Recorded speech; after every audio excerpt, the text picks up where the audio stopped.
It's all good though. We didn't miss much. Like 4 minutes. Yeah. Okay. So, right, Zigzagzilla in the room, or Zigzagzillionaire is also known as. So we were just having a chat about travel, and you were saying that you'd like to come to Britain, to see it. I think travel is an amazing thing, and of course, I've travelled extensively, and everywhere has a feeling and an aura and a character and a personage and a spirit, Yeah. a zeitgeist. And so when you go over all these different places, and like Egypt and Africa, and into South America, Guatemala, and just crazy places like that, down in these Guatemalan places where they've got all these pyramids in the jungle, I can't say the words, but I've been potholing in one of these regions in Guatemala where you go under the ground for 1.5 miles.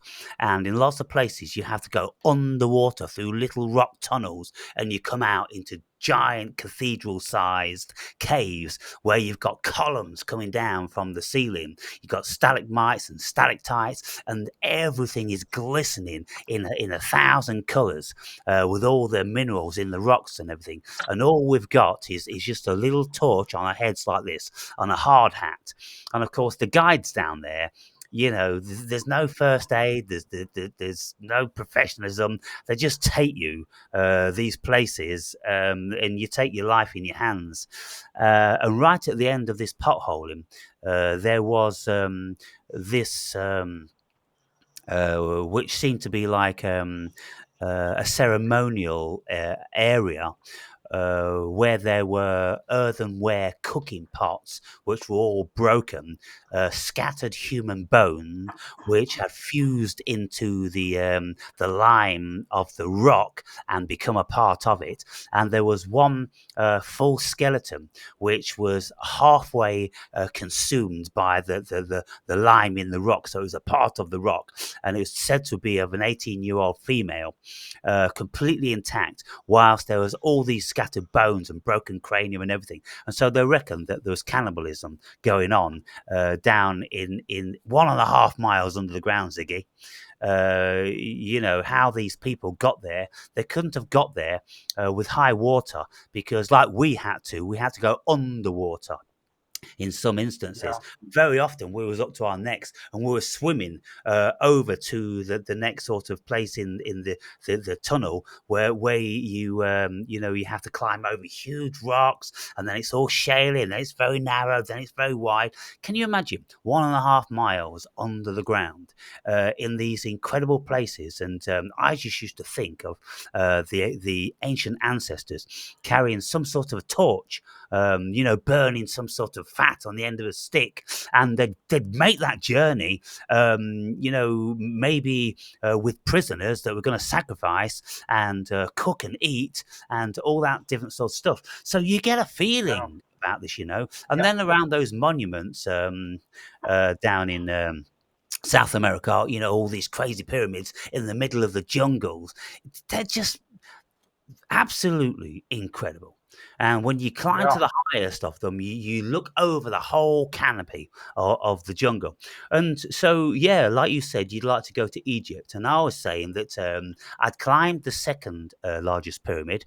I've been to see all the artifacts in Cairo Museum. I've seen Tutankhamun's bed and his chair and all the different sorts of stuff, and all his artifacts, and all this his livingware, the things that they were Hmm. living with, and how they're all Yeah. made, and his sarcophagus. And most of the mummies in Cairo Museum are red haired. They're fucking Hmm. ginger, man. So, then when you go down to Peru and you see these elongated cone heads, Yeah. they're red haired also. When you go Yeah. onto Easter Island, you see these massive monoliths of these carved figures, and they used to have on top of them a circular piece of stone which was red coral. Where the fuck they got that from, who knows? But they was obviously indicating that these were red haired giants. And so Yeah. these coneheads have often been reputed to have been like averagely 12 feet tall, Mm. and their craniums are not human because they've only got one fissure going over the top, whereas humans have got two fissures, and their skulls are much thicker. They're about this thick, whereas the humans is much thinner. They've got a huge jaw and deeper and larger, wider set eyes. They're a different species, man. And to this day, Ziggy, the fucked up world we're living in, nobody is allowed to talk about this shit. There's been many, many varieties of hominids and aliens and all different sorts of stuff on this planet that, built these pyramids and did all different sorts of shit. And some motherfuckers have got all that buried and hidden, and they burnt it all and all that. But just finally, I laid in the sarcophagus in the Great Pyramid of Giza, and I read an excerpt on one occasion of Napoleon Bonaparte. He spent one night in the Great Chamber alone, and he slept in the sarcophagus. And when he came out and he was speaking to his generals, and they said, "What did you see?" He said, "You don't want to know." Hmm. So it's said obviously it's going to be a magical place and shit's going to Yeah. happen. Spiritual shit's going to happen. But Alexander the Great, is laid in that sarcophagus, and many, many myriad of other great people, like all the Greek philosophers. Most of them, like Plato, they did their inauguration for 3 years down in Egypt. Jesus is supposed to have lived in Egypt for a period. They all must have gone in the king's chamber. So can you imagine the energy and being in the same space as these incredible people? And I used to say things, and it never went down well. Of course, I used to say, "Well, I don't know whether that has something to do with my expanded consciousness, Hmm. because that pyramid was built for a fucking reason." And the king's chamber is at 2/3 of the height. Is exactly at 2/3, and the measurements and the math in that pyramid Yeah. It's are so perfect. unbelievable. So perfect. Yeah. Yeah, it was all about a very good reason. And, it is supposed to be a very, very powerful source of energy. But, you know, um, travel alone just to go to places, just to experience the zeitgeist, the spiritual energy, and all these things. Um, yeah, when you've done that, and when you have experienced what it's like to feel all these things and to experience all these cultures, then most certainly your consciousness does expand. Now, one of my viewers, sent me a video last night, and it was about the many layers. I think there's, I don't know how many, seven, eight, nine layers of consciousness, and how you get into these layers of consciousness. And one of them, which was about seven or eight in the hierarchy, was saying that by the time you have actually been and lived and experienced different cultures, and the different rules and regulations and the different cultural expectations, and the laws of society, by the time you've known that and experienced it, then of course you have a much more broader expanse, a way of thinking when you look at the human being. And I've said to you in the last video we made, I said, look, Ziggy, people are fucked up in the Western world. They've been so indoctrinated, and they've got this thing about have females being sexual, say like 9, 10, 11 years old. And I was saying to you, well, when I was living in Africa, I was reading all different sorts of books about these tribes people. And as soon as a girl was menstruating, she was a woman and she was sold into another tribe. And she was sold for 50 camels, or 100 cow, and 150 sheep, and all this sort of stuff. A lot of stuff, a lot of money, because females are very, very wealthy because they give birth to males. And of Hmm. course, males, they're the leaders of these tribes. But I was saying to you, well, look, the universe says that when a female is menstruating, then she is fully functioning and grown, and capable of having children. And if some cultures around the world still maybe like that to some degree, I don't know, Amazon jungle people or somewhere in the outback of Africa, I don't think it's that young these days. But, most certainly, selling the females would be an abomination in the Western world. And yet we did it for 300 years around the world. We sold every fucker. We went down there and we chained them all up and we took them 3,000 miles over the Atlantic and enslaved them for 15 years on the 15-year contracts. And so, when you see all this stuff and you learn about it and you know how they are okay with it, Mhm. well, you are in an expanded state of consciousness, whereby you're taking in many, many, many more variables. Now, when I was in Africa, I had a girlfriend, and I was 45 at the time, and this girl was 18. And, she'd been having sex since she was 12 years old, and it started with her school teacher. That's how it is. The school teacher offers the girl money, they take it because they want it. And so all this stuff goes on, and they're no strangers to sex. It's their body, they use it in a way that they can to get along. And so, I learned so much from this girl. And she had a father who left her, like many, many Africans do, before she was even one. And she never saw him for 16 years. But then he came back to Ghana, where she was living, and he became a pastor. But before he became a pastor, he came to me for the money. To ask me for the money so he could take his course to be a pastor. And it was small money relatively, but I was obliged to do this because I had a relationship with his daughter. And it wasn't cows and goats anymore, it was money. And she used to steal money from me on a very regular basis and give it to her parents because she said, "Oh, honey, you don't know how it is in Africa. You're supposed to give my parents and family members money. You're with an African, you're a white man. That's how it's been for hundreds of years." And, Wow. fucking wow. Whenever we used to go to visit their parents or grandparents or family members, we used to travel in my four-wheel drive through the bush, 150 kilometers or something. And we'd have to take rice and all different sorts of foodstuffs and everything because we could never, ever go there without bestowing gifts upon them. It's just how it is, and you take Mhm. food. And so, yeah, just a whole myriad of different varieties of things that we learn. And then, of course, when you learn all these things, well, your perspective changes and you realize that, well, look, certain institutions and governments and epochs and cultures, they chop and change. And I was saying to you, 100 years ago, girls were getting married at 13, very, very regular in the whole of Europe. But now, in Britain, it's been 16 for a while, but in the 60s, it was still 15. And in some states of America, when I said to you, Jerry Lee Lewis, he married a 13-year-old girl. He couldn't marry that girl in the state he was living in. So he just went to another state, married her, and then came back. And so they're all,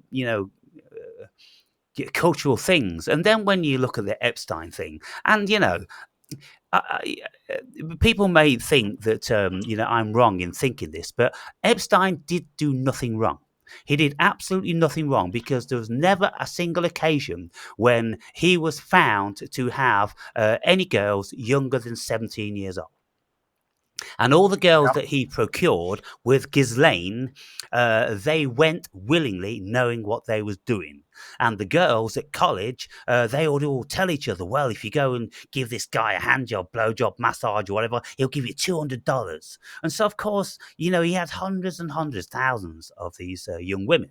And then when, the certain powers that be knew it was too dangerous for him to be living because he had cameras in every single room of all his houses. He had so much data on everybody. And isn't this a bit like what Diddy has been accused of now? Yeah. Working as a stool pigeon for the FBI? Yeah. Yeah. Yeah. This is why I did videos on, for example, the stuff that people of, let's say regular people would do versus like what the government actually does, just in a different form. But it makes it legal for them, but it makes it illegal for a regular person to do it. So, for example, um, like let's say the I made a video on Pablo Escobar for that reason because it's like he was legitimately an entrepreneur, right? If you really want to look at it from the large scope of things, and it's basically he was basic his business was based on supply and Sorry, who demand, was and he? then Who was he, Ziggy? he was a drug cartel leader. He was actually the biggest distributor of cocaine throughout the world. But Right. when you look at how everything else is functioning, I mean, who put the drugs in the streets to begin with? CIA. I don't want to go too deep into that, Yeah. but I spoke about that on like Well, the a CIA was couple of my videos, bringing it back from Vietnam in right? body bags. And but yeah, man, and it's like they're doing stuff just in a different way that he was doing it, right? But then Yeah. again, he even started his own military. He started his own, his own army pretty much. It's literally like he started his own economy, his own government, and that was legitimately a threat. You get what I'm saying? But when you Yeah. start to look back in time, how, let's say Germany at one point was getting too strong, and there was, I don't know why I've been getting, because there's times where I get into certain rabbit holes of certain people of history. Like I remember there was one time I was going real deep into Charles Manson. I was going real deep into like certain people. Now I'm like for some reason getting into a rabbit hole of like Adolf Hitler. You know what I'm saying? So And the just let me psychology, the interject here, mentality. Ziggy. I was listening to something the other day, and it was said that the CIA funded and set up the whole Manson family thing. Because what they wanted Mm, to do, they wanted to I to got it. to I ran create into that. someone to murder people, so they could have a reason to close down the psychedelics Well, because it's people yeah, and can't. that's where the whole they started to do experiments on wives and people in particular on on what is it, LSD, Yeah, and they were doing experiments on people. You know what I'm saying? That yeah, they, yeah, yeah. MK Ultra and all wasn't that really stuff. publicized till later on. MK Yeah, Ultra. So all that stuff is like, and that's where the whole Manson thing. I ran into that little rabbit hole too, but the whole thing with Hitler and everything. This guy Carl Jung started to pop out in that rabbit hole I was in when it came down to Adolf Hitler and Nietzsche and all that. I mean, that was people that I really don't look up, but I found it so interesting because I'm like, man, they started to use occult methods back in the day, and then I start to go back and see the things that popped up when World War II was happening, like the Foo Fighters and things that are actually yeah, still unresolved to this day. yep. And I'm like, man, a lot of stuff that we just overlook. That I'm like, man, there was some shit that was actually happening there, and we just overlook it. We just think like it's just like they were at war at one point, and I think there's a lot of stuff that's undisclosed that we still don't know about history. And I don't know. Oh, I don't know too much massively. about it because I just started getting into that like recently. But it's so Right. interesting, the whole thing with Adolf Hitler and how the war started and the whole psychology behind how he started, why he did it, how he was as a child versus how he was when he came into power, what caused him to do the certain things. Like you were talking about certain energies inhabiting you. There was one dude that was talking about how he was inhabited by a spirit, Wotang, and that Wartime. basically, when you look at the actual energy of Wotang, it's very similar to the image of what you would see as Adolf Hitler. But they said that Wotang was inhabited by some other character. I think it was Alexander the Great, if I'm not mistaken. Right. Um, Again, I haven't. I Well, just like Wotan, surface level this read it. mythological warrior, yeah, and very, very pervasive throughout paganism over the whole of the northern hemisphere. Right. And Hitler, with his henchmen and Goebbels, they were massively into the occult, and they would send Yeah. expeditions all over the world into the most obscurest of places, even Antarctica. It is said, looking for things like the Holy Grail, looking for the spear that pierced Christ, looking for anything which could give them power. Because they were so very, very deeply into it, and so all this stuff, even today, when you look at the missiles that the governments are using in America, they're named after Greek gods, Nimrod, and all these different sorts of things. Every time there's something goes on at CERN, when there's an opening or something, it's all mythological with mythological gods and symbolisms and everything. They're casting spells on the whole world on a constant basis. And whenever Yeah, anything happens majorly around the world, you'll see it's on a very significant date. Like, for yeah, instance, around Halloween and all different sorts of. They're just doing spells. Now, in Britain, we had recently this series of murders of young children. And every single media outlet is parrot fashioning exactly the same rhetoric, and they're supposed to be independent media companies. And just like in America, we've all seen these, videos with televisions where they've got a collection of, let's say, 70 TV stations, and it's every TV station you could ever imagine in America, and every single one of them is parrot fashioning exactly the same words with the same inflection and pauses in the sentences. And you go, who is orchestrating all this? Who has the yeah. power, Ziggy, when all these companies are supposed to be independent? If they were independent, then surely you'd be getting quite a lot of them, which would be changing the words, and they say, yeah, okay, we've got the message, but we're independent. We're going to say it our way. No, none of them do. They say it exactly one way. Who the fuck is orchestrating this?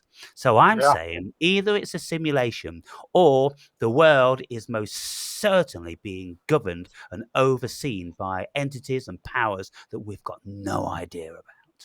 They've Let got me let me control. ask you this, because there are a few speakers online that I'm noticing that are actually, you know how we talked about dogma and the Protestant church and whatnot, but there's a lot of speakers that are coming up that I'm noticing, and they're Candice coming with a Owens. certain they're coming with a certain energy. Yeah, very, very good one to point out there, Candace Owens. But there's a lot of speakers online that are coming out with this energy. But for Yeah, some reason or another, and I guess since you're a psychologist, I studied a lot of psychology as well.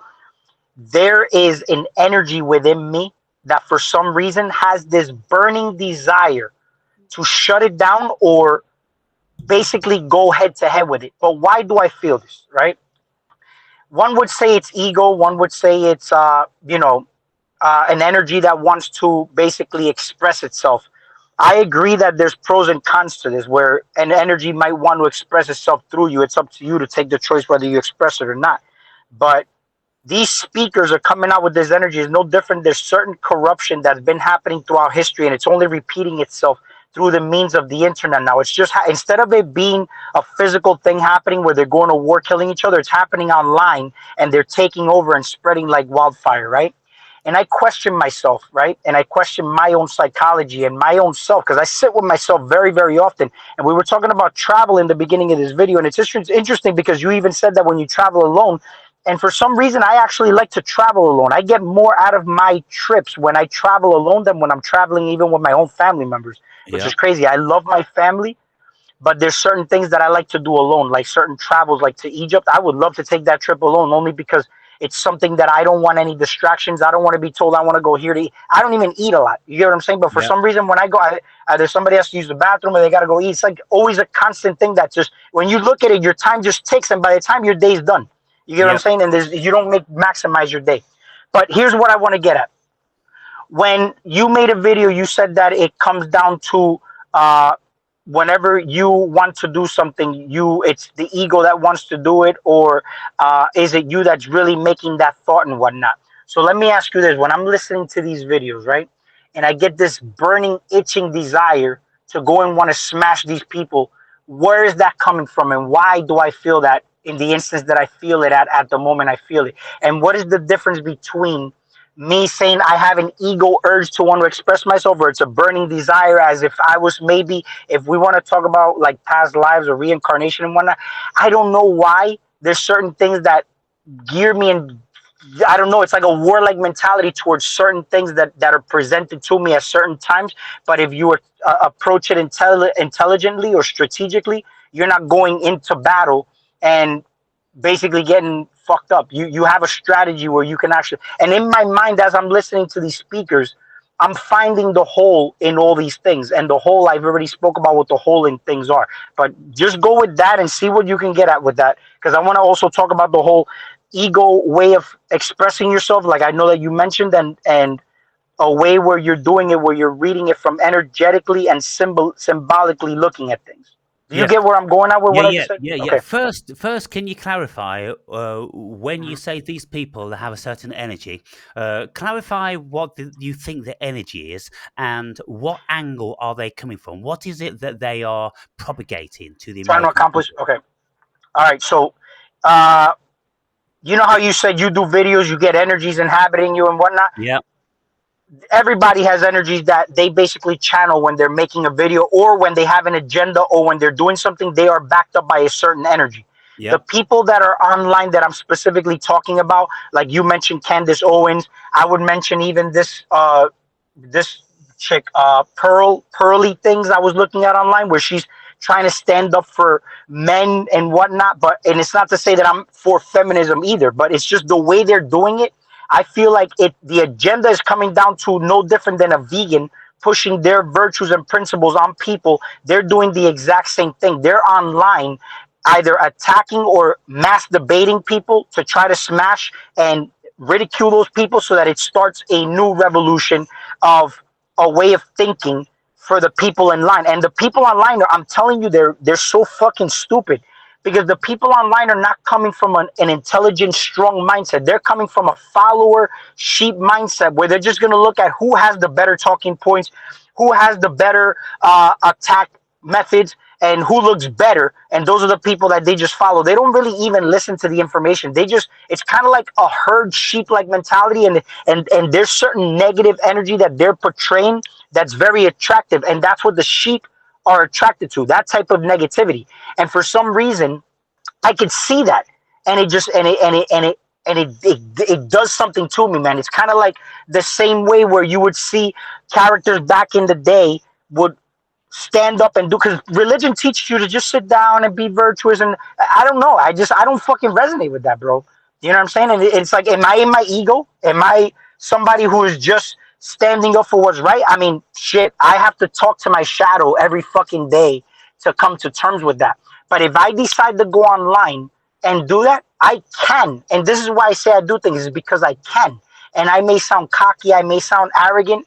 I mean, I don't really care what people think. I have to express what I feel, because the only person that I'm satisfying right now is myself. You get what I'm saying? But did I clarify what you were asking, or Well, let about the me. energy that people are basically backed Yeah, up by what they're yeah. saying and what their agenda is? Do you remember in the 90s there was a Russian defector which came over, and he told the American people what the tactics of the Russian undergovernment are trying to do in America. They are trying to fractalize the American psyche.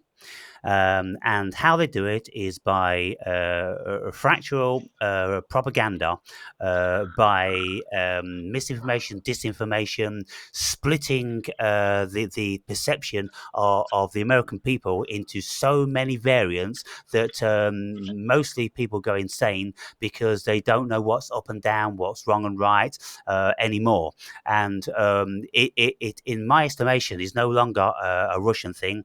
It's an American thing, or a CIA thing, or a Jewish thing. It's the thing which this global machinations, this movement is doing. They are attempting to fractalize the whole psyche of the world, because if you are divided and conquered, then you're put it in their hands. If you have got beliefs, if you've got strengths, if you stand by your convictions of, make America great again. This is why the last person on the planet they want for presidency at this moment in time is Donald Trump. because Yeah. they don't want America to be great again. They want America on the fucking floor, put it in their hands. But Trump is going to close the borders, and he's going to filter out all the immigrants, and he's going to be executing drug dealers, and he's going to be big on war and all these different sorts of things. Very sovereign. Well, the globalists are about something completely different. They're about globalism, whereby they want to break the balls of every superpower. And so America, of course, is the first because they can infiltrate and have infiltrated through many, many years.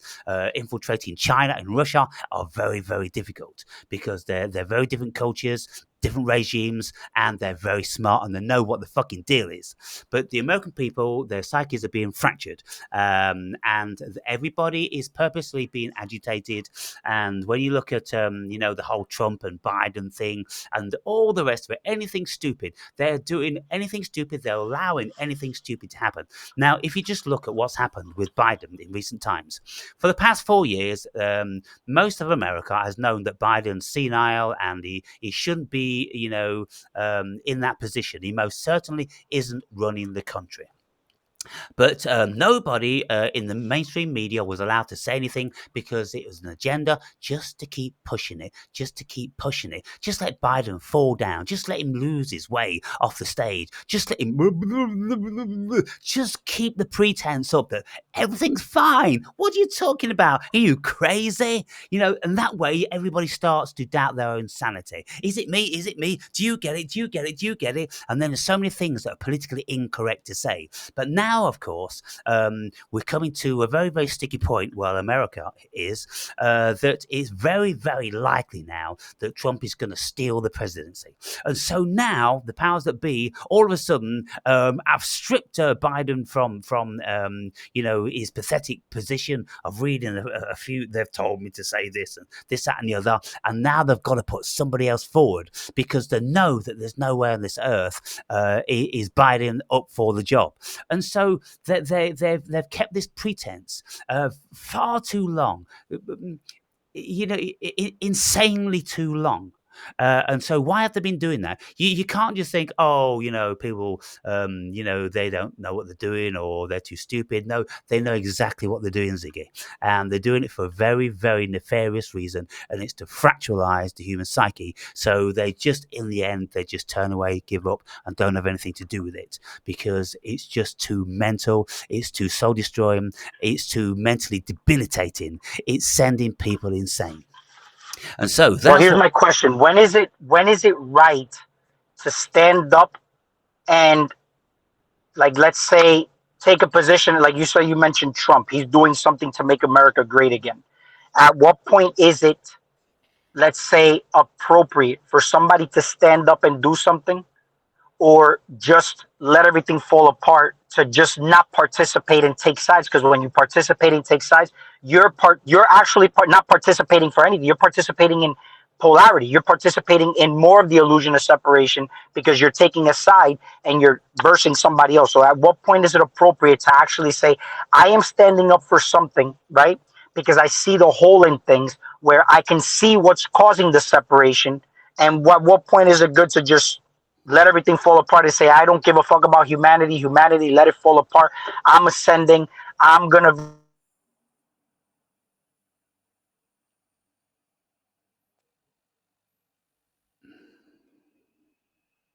Oh shit.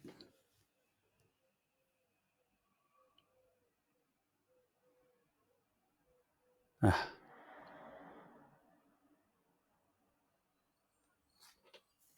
well,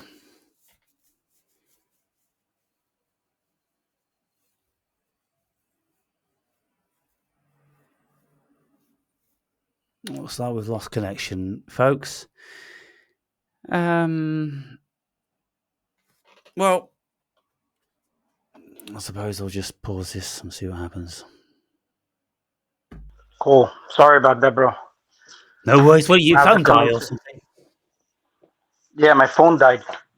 Right. It's all Okay. good. I'm back. So you saying what point? Look, we've got to be careful what we say here, of course, because YouTube are being motherfuckers. They're disappearing at least 40% of my comments all the time. Even when I'm putting a comment down and it's very reasonable, and I'm engaging with someone, then the comment's gone, and I don't know for the life of me why they would do this, Ziggy. But that they are, and like it's a part of the whole plan. It's a part of the psyche destruction. We can't even Yeah, communicate with each other anymore. So we've got to be very careful what we're saying here, because they'll take the video down for insurrection or some bloody thing.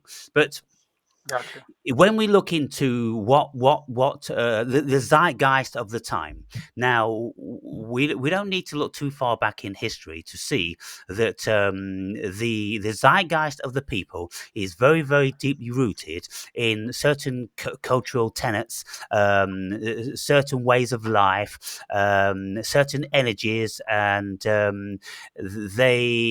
a spirit. Certainly a spirit. Now we are having it exactly the same. Very similar in this country. Do you know a guy called Tommy Robinson?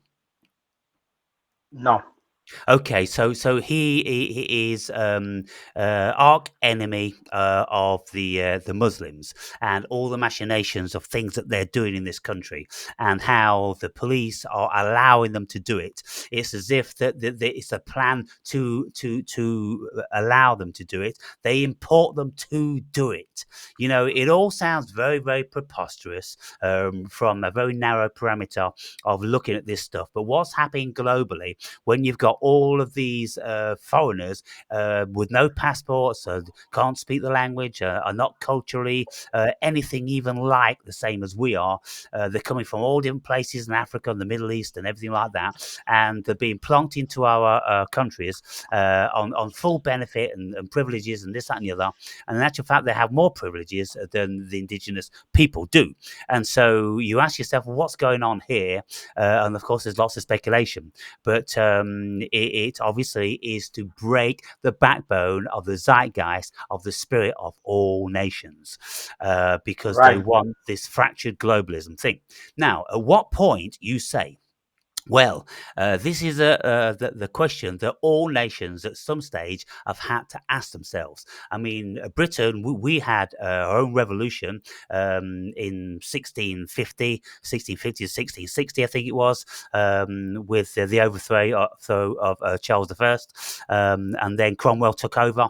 And, you've got these revolutions all over the world. And so, they are bringing that about. They are forcing that upon us, maybe because they want to then implement the massive pressure and lockdowns and fascism that they've got lined up for us into some sort of fascist dictatorial states.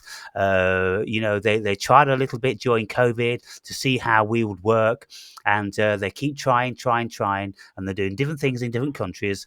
But the ultimate goal is to have complete and utter submission of every country all over the globe.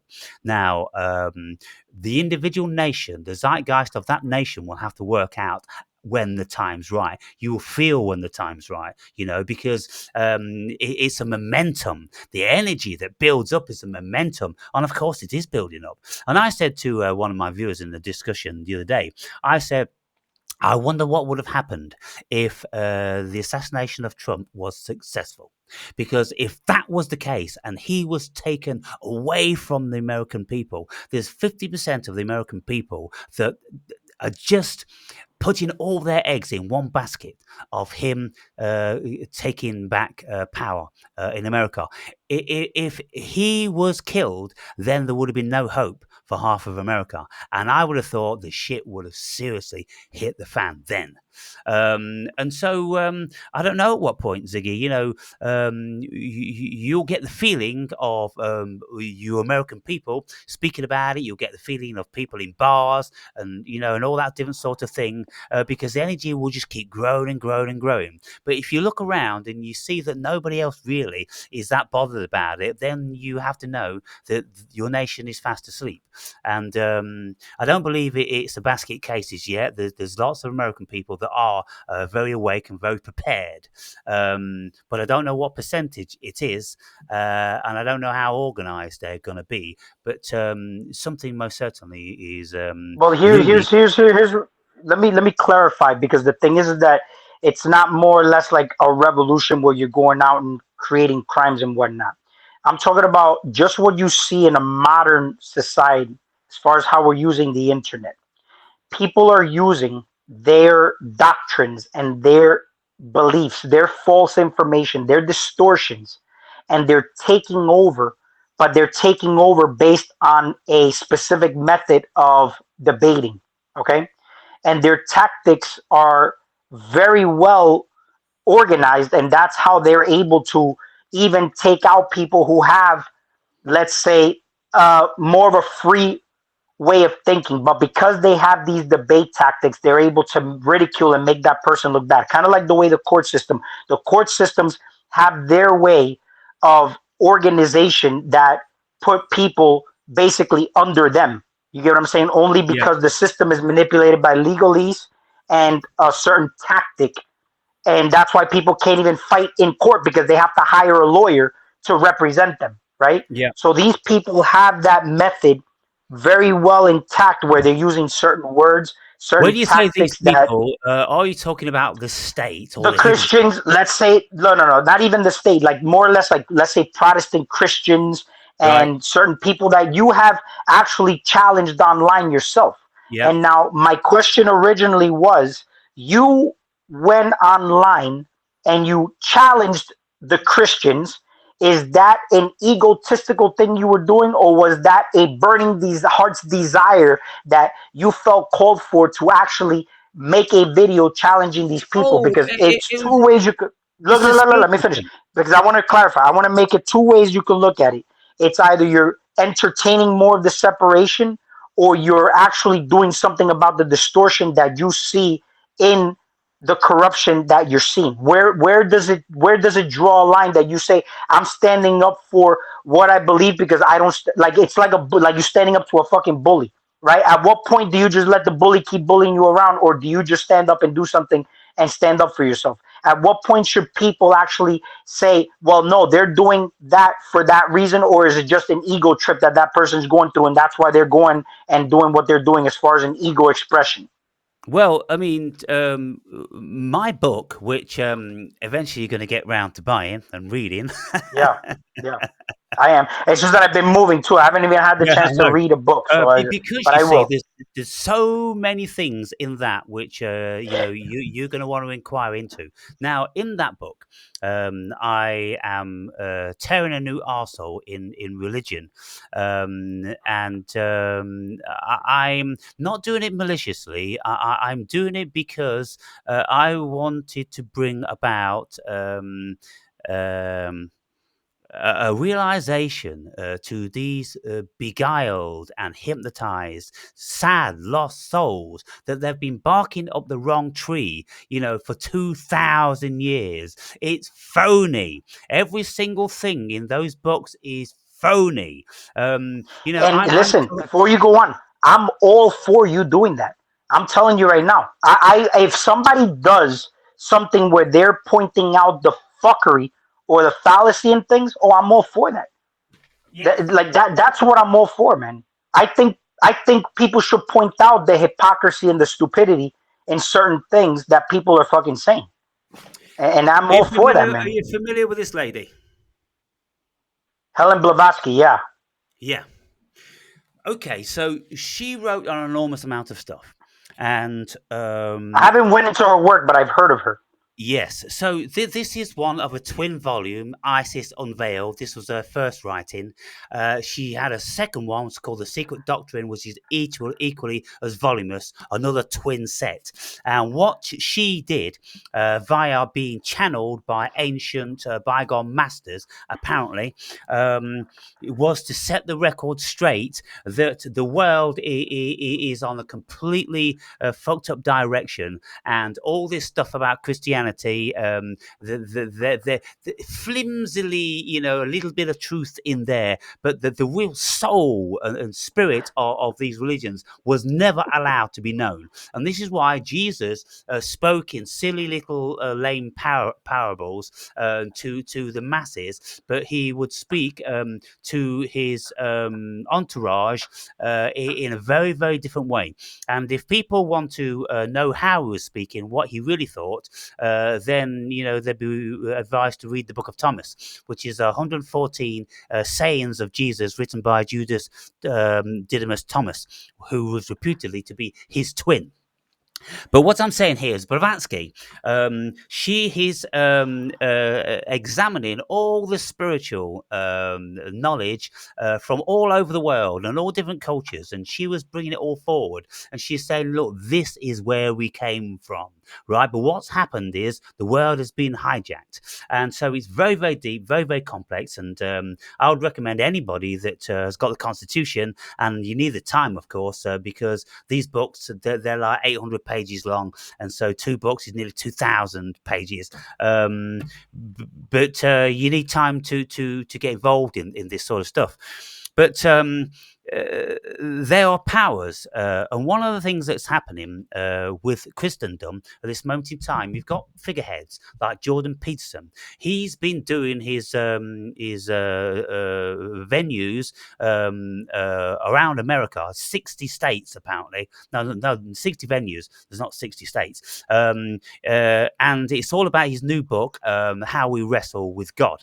And then you've got people like Candace Owens, and then you've got people like Tucker Carlson, and then you've got people like Russell Brand. You've got these, Ben Shapiro, and all. You've got these powerful people, which are now seriously promoting the born again thing. The revamping of Christianity, because they've recognised that the world is falling apart. All cultures are falling apart, and there's no stability. And so it's kind of like, well, where do we go? Let's go back to our roots. Let's go back to Christianity, because that was the only thing that gave the Western world. It's full. I'm sorry. How is it? It's falling apart in what way? What the world? Yeah. Is it Well, falling? Because their claims is that it's falling apart through wokeism and whatnot. But then we ask, what is wokeism, right? They say, Candace Owens shuts down a wokist leftist. Well, what is a wokist leftist, okay. right? Well, what Are they wokeism? just somebody that's more or less like rebelling against the corruption, or are we trying to conserve and preserve the corruption? I made a video going over, the conversation you and Andre had, and I started to talk about Before you get into this that, type of let me answer this question. yeah, What yeah, is yeah, yeah, yeah, yeah. wokeism? Wokeism is just like a product of postmodernism. Postmodernism is a philosophy, and it was born out of the 60s with people like Foucault and. Let me think of it. There's another one, but the two very, very prominent French philosophers. And the whole thing about postmodernism is that, it basically it's designed to break everything down, because there is no truth, there is no right and wrong. It's all a subjective thing, it's all a cultural thing, and I'm an advocate of postmodernism. Jordan Peterson absolutely hates the postmodernists because they endeavor to break down society. People are using this postmodernism. But the point is, you see, Ziggy, postmodernism is a philosophy. It shouldn't be implemented into politics, but it has been. And so this is where, it's becoming a massive issue, because people are taking it realistically or physically. They Yes. want to incorporate it into the structure of their societies. And you can't do that. It's philosophy. It can never enter into it. It's just ideas. It's just human beings just thinking in the most wildest of ways. But you see, like I always say to you, I'm always coming from, two different facets. I'm coming from out there. I'm coming from the spiritual realm. And then I'm speaking about the fiction of the physical realm. Postmodernists don't believe there's anything physical. There's nothing which would hold humanity together, because it's all illusion. It's all Maya. eye. It's all going to fall through the fingers. And so, what certain people, powers are doing, they're using postmodernism to break down everything. That's why statues are being broken down, institutions are being broken down, countries are being broken down, borders are being broken down.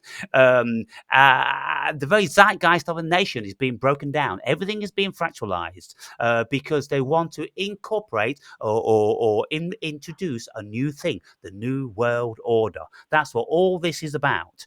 And but there's certain people now who are getting panicky, and they don't like the way the world's going, and they're clinging on to something, the only thing that they could lay claim to being a rock. Jesus was the rock, of many, many people. In a certain sense, it's useful. Religion is useful, but it's all beguilement. It's all illusion. It's all futile. We are the kingdom of God. We are God. Jesus is the Christos. We have it all within us. We don't need to pray. We don't need to go to any churches. We don't need to worship nobody. We've just got to wake up and realize our own power. That's what we've got to do, and then take our own power back. How do we do this? We don't need any revolution out there, like you say. We have a revolution in here. When we have a revolution in here, we take our power back. We don't allow them to do what the fuck they want. We don't even listen to them, Ziggy. If you stop tuning in and stop listening to them, they'd lose their power in Exactly. an Right. That was my point.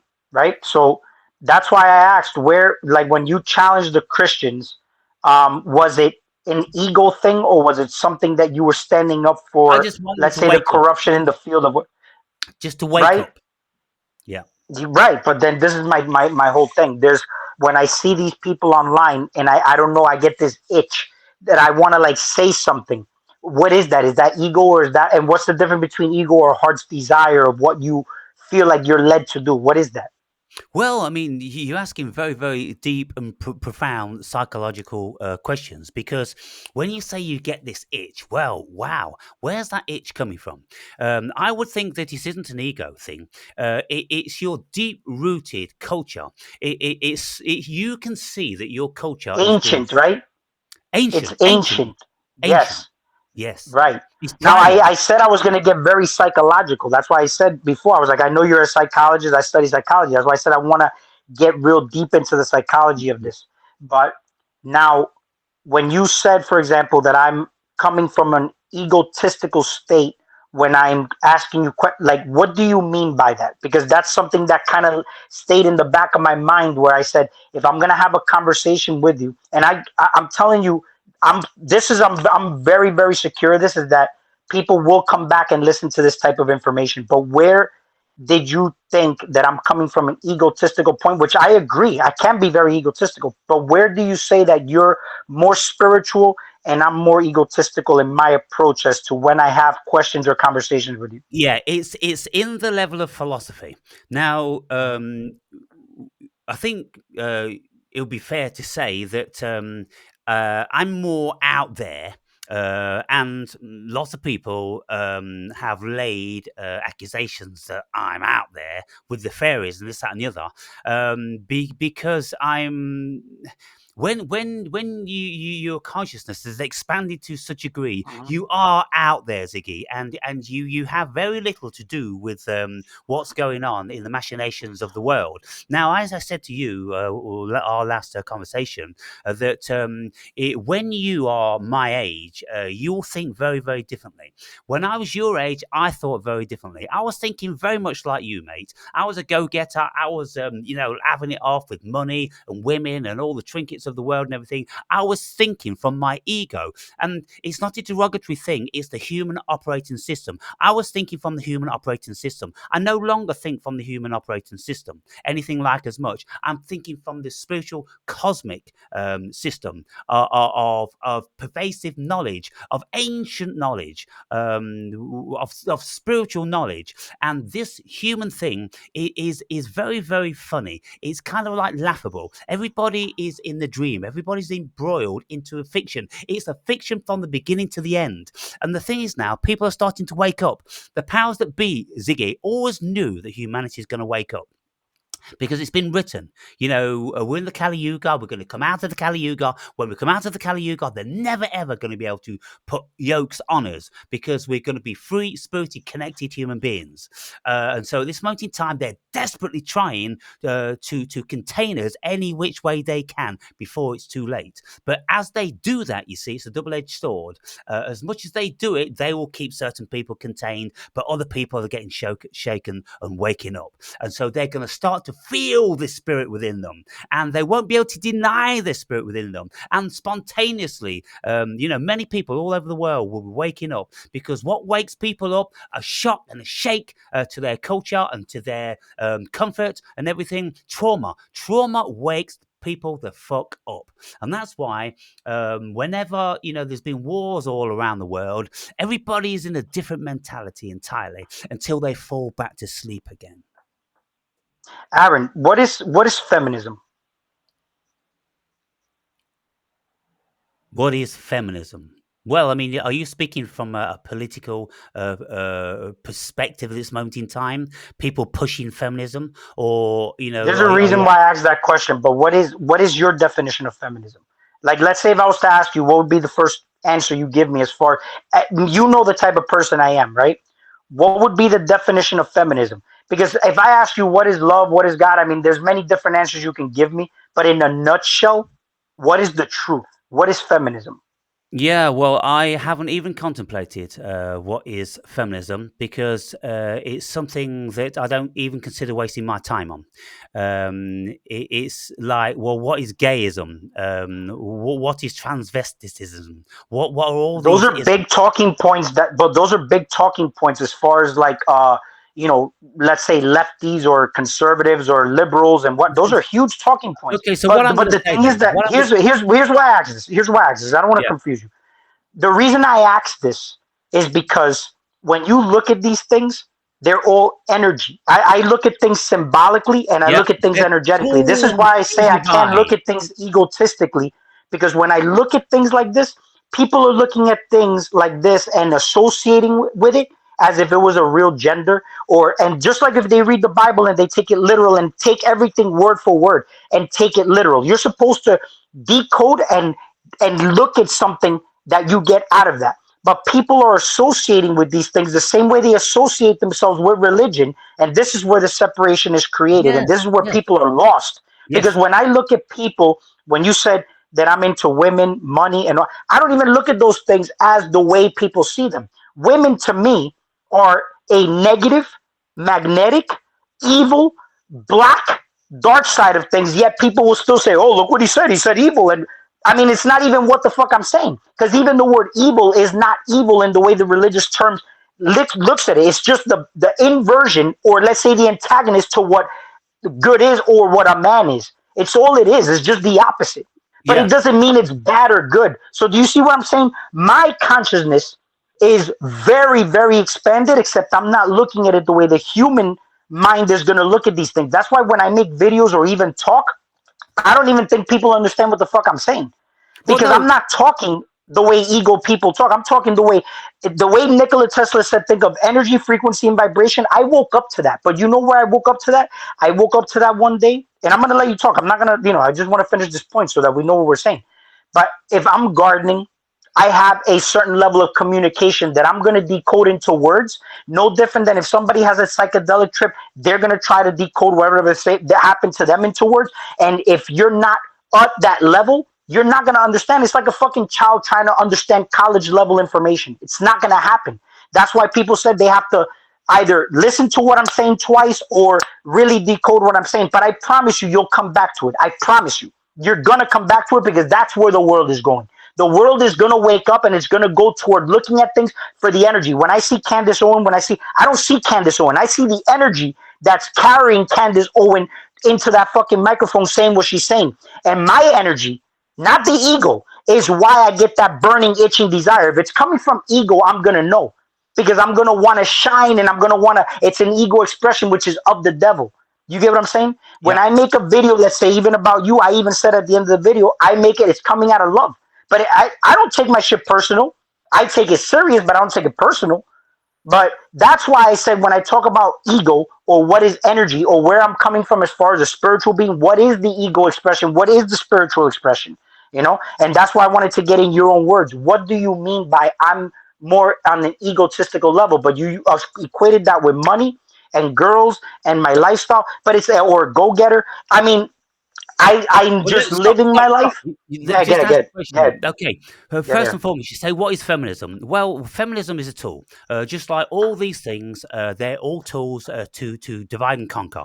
And when people buy into them, when people give them energy, they become egregores, Ziggy. They become powerful entities which are deemed to be real in their own right. And then feminism, oh, well, where is feminism? Who is Wait, wait, feminism? wait, You know, wait, wait. Before you go on, but can a spirit inhabit a false idea of what feminism is?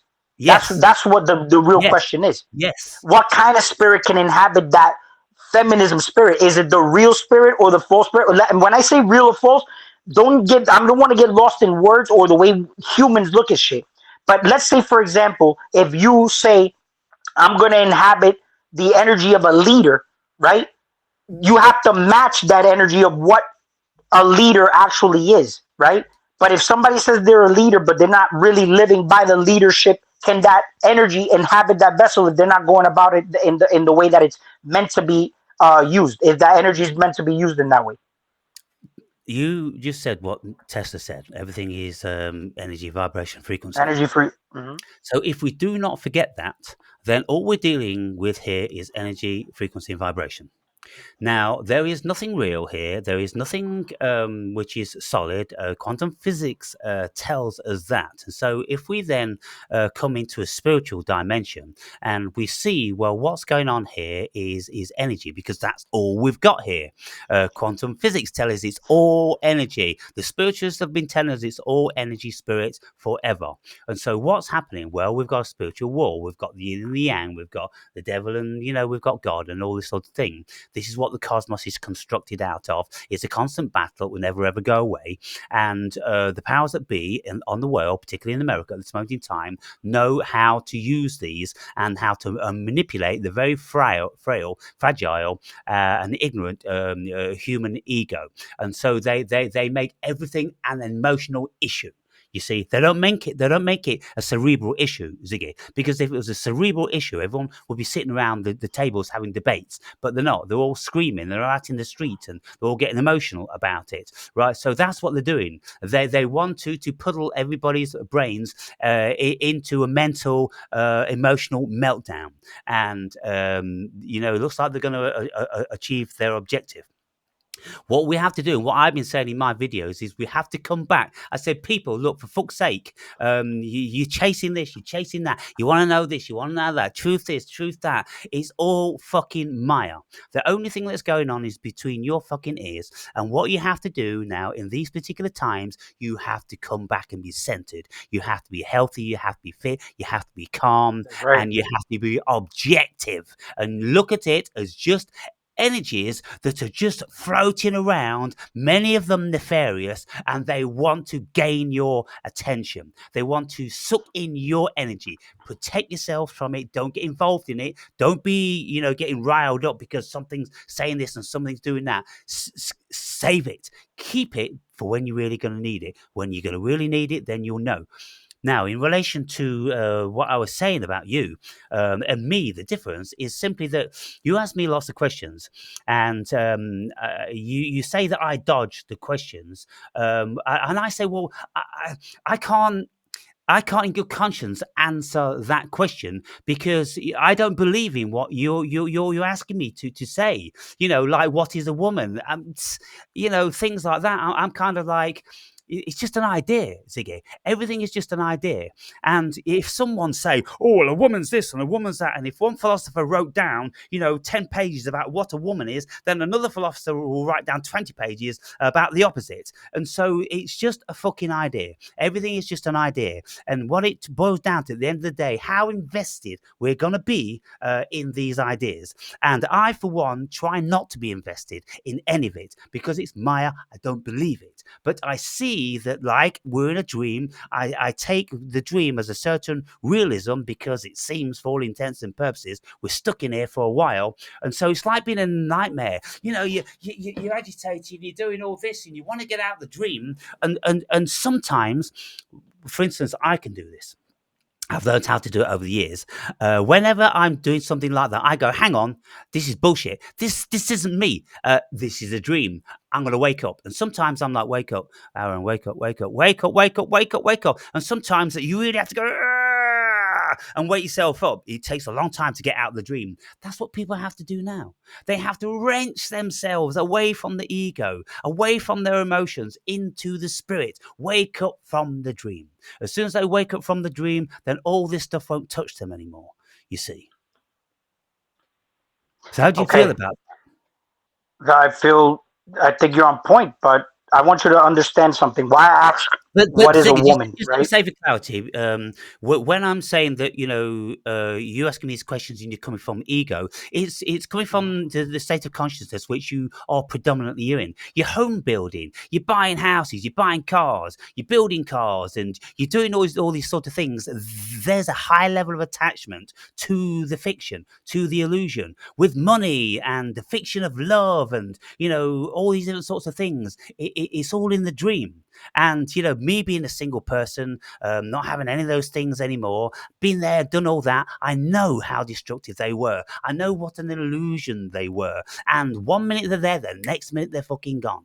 And when you get to a point whereby you realize that they ain't where it's really at, then you'll probably end up more like myself, in that you'll retreat to a small little cabin somewhere. You'll close down from all that bullshit because you know it's all a trap. But at this moment in time, you're enjoying it just like I did. So, nothing derogatory said, and, I'm not saying that, But I'm. I didn't take it personal. Don't take that to the personal. I just wanted to address that because I wanted to know Yeah. what that means. You get what I'm saying? Hmm. And also, when I do the video, um, I clearly said it's no insult because I'm sure you don't take that. I mean, it's not you're not the information. I'm only talking about the information. The information, But yeah. yeah, so here's my question: why I said what is a woman? Like, and I'm gonna need at least 2 minutes, and then I'm gonna be done with my point. When I say what is a woman, I look at everything symbolically. When I look at religion and why I say false spirits inhabit or false spirits, false energies inhabiting certain things that it doesn't fit the clothing for that, the energy can't fit into that vessel because it's not built for that.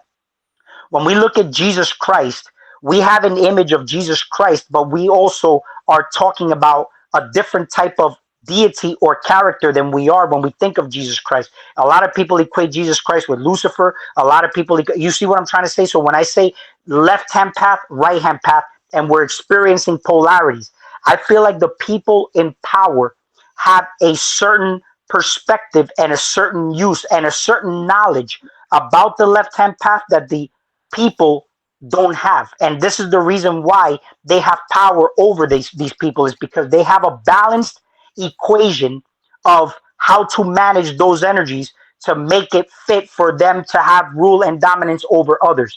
When you are in a religious mindset and you say, I'm only all for God, but you oppose the devil, you are imbalanced.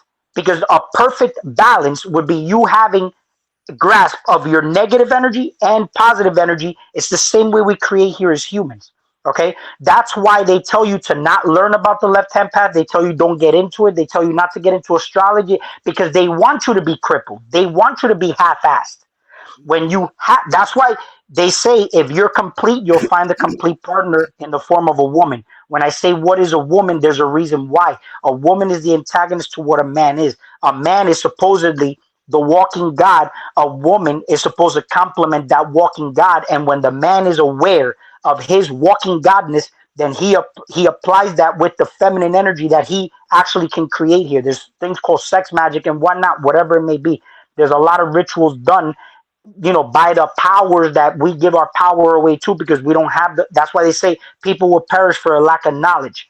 When I look at white people and black people, I don't even see the separation there. I just see black people as an expression of feminine energy. I see white people as an expression of masculine energy, because that's why they say black people are a minority. I made this video before and I had some moron go on your comment section saying that I'm being racist or that you should be careful who I talk to. These are the ignorant people that come on your channel sometimes and don't know what the fuck I'm saying. You get what I'm saying? They're just gonna fucking go and start pointing fingers and talking shit. And I'm gonna start calling those stupid ass people out. Black people are feminine energy. That's why they're considered a minority. In this patriarchal system, a man is favored over the woman, but yet you notice how much authority and power they give in the court systems to the women. Which I don't want to get too deep on that because I'll be here forever talking about that. I've made videos on that already. But everything is symbolically showing itself in the form of expressions. Okay, so black people are an expression of masculine, of feminine energy. White people are an expression of masculine energy. This is why when you look at the sun, even white people can't be in the sun as long as black people. You know what I'm saying? It's just conducive chemistry as far as to what goes with what. And but when you know how to properly use those chemistries together, you have more power in this realm. So in my idea of how people are pushing their philosophies and theories like Candace Owens and whatnot, these people are pushing that out of a distorted negative energy only to favor whoever is in power and whoever pushes those people to power to actually be able to spread those messages. This is why people like me may be suppressed as far as like how popular I may get, how popular you may get. These people, whoever is into the religious or the Jewish or any, and I'm not racist, I don't care about nobody's religion. I'm just making that disclaimer. Everybody has their right and freedom to express their shit however they want. But the moment they're pushing it on others, that's when I say, okay, I have a slight little problem with that. Because that's where I feel like people are now, it's like countries taking over countries, people inhabiting and invading other countries. That's the same way it's happening, but it's happening on a modern technological level in the form of the internet. That's what I'm saying. So when you went and started to talk about, let's say, going against the Christians and you expressed yourself, right? You had your way of expressing yourself. Was it from ego? Was it spiritual? Was it a, because people say this is not a physical battle. We're in a spiritual battle. But people don't know that it's a spiritual battle because they don't see the spirituality. They see only the physicality of how people are expressing themselves in the Because form of they're living debate in ego. tactics and They're whatnot. living in ego. They're They're, leaving they're an not ego. living in And that's spirit. why when somebody else talks about it in another way, they won't even know what they're saying. But until Yeah. people start to look behind that veil, they're going to start to realize that that's an expression of what's happening within themselves first, not really anything happening outside of themselves. This is why I say you're here by yourself. Everything outside of you is nothing but propaganda, and it's up to you to engage or propose to those things. But go ahead, I'm done with that. This book was written in 1775. And in the opening introductory section of this, she speaks how she was viciously attacked from people all over the world about the things she was saying. And what she was saying is, well, look, here is a document, there is a document, this is a scripture, that's a culture, that's an ideology.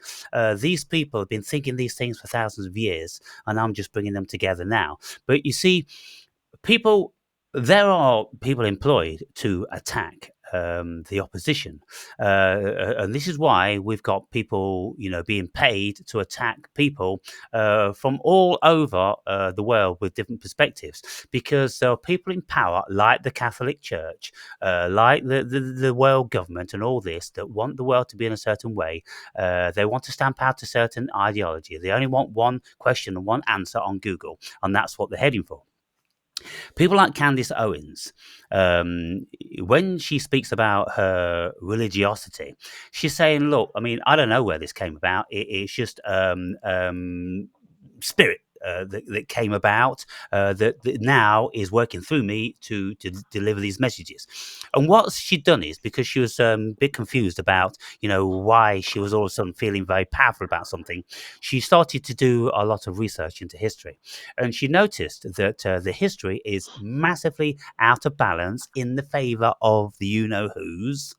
And the whole, Nazi Germany thing and all the fiction which went on there, tiny little bit of truth, massively a load of fiction.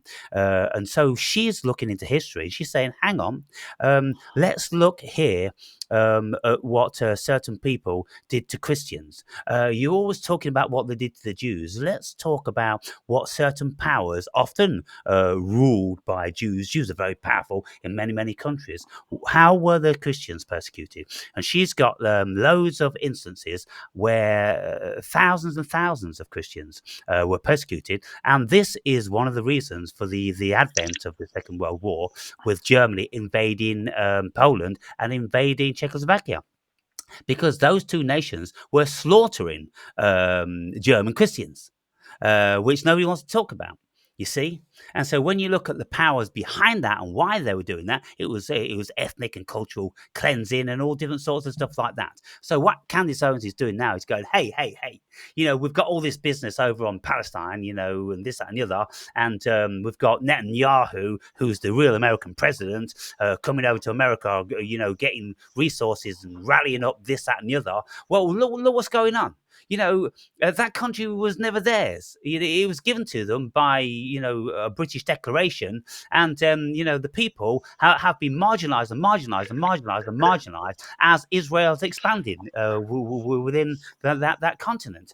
And so we've got these varying powers which are vying for energy and supremacy, and it's a can of worms. It's full of lies and emotional turmoil. And so we've got all this stuff going on, and we've got again, there was a time when the Jews used to be in great favor, not too long ago, but now they're falling out of favor again because the uprising, which is being promulgated by hidden hands to rise up against them. So we've got this friction going on. You see, there's double dealings going on all the time, and invariably these double dealings are coming from the same place. Because they're ultimately going to reach an objective. And you see, when you look at the people that were involved in the business in the Ukraine, if you listen to certain serious documentaries, you'll see that the root of that issue primarily is that Ukraine is a massive country and it's sitting on massive unrealized resources. And Russia want the resources, China want the resources, and the West want the resources. So ultimately, that's what it's about. And then there was another thing where it was the biggest child procuring country on the planet. And then there was another thing where the Nazis were rising again, and all different sorts of machinations going on in a rogue nation. And so these wars that go on, like the beginning of the First World War, nobody could ever really definitively find why these things came about, because there's too many fingers in pies, there's too many hidden hands doing the machinations and everything, and it's the fog of war, and so we will always get lost in that. But if you want to find any semblance of calm and focus in this life now, then it is within yourself. And it is to retreat away from all of that stuff that's going on out there, because that is an evil which wants to siphon off your life force, to fragment your consciousness, and to destroy your spirit. That's the whole intention of all this stuff. And so the wise people, they retreat into a cave, a monastery, or a shack in the bush, and this, that, and the other, and they won't have anything to do with it.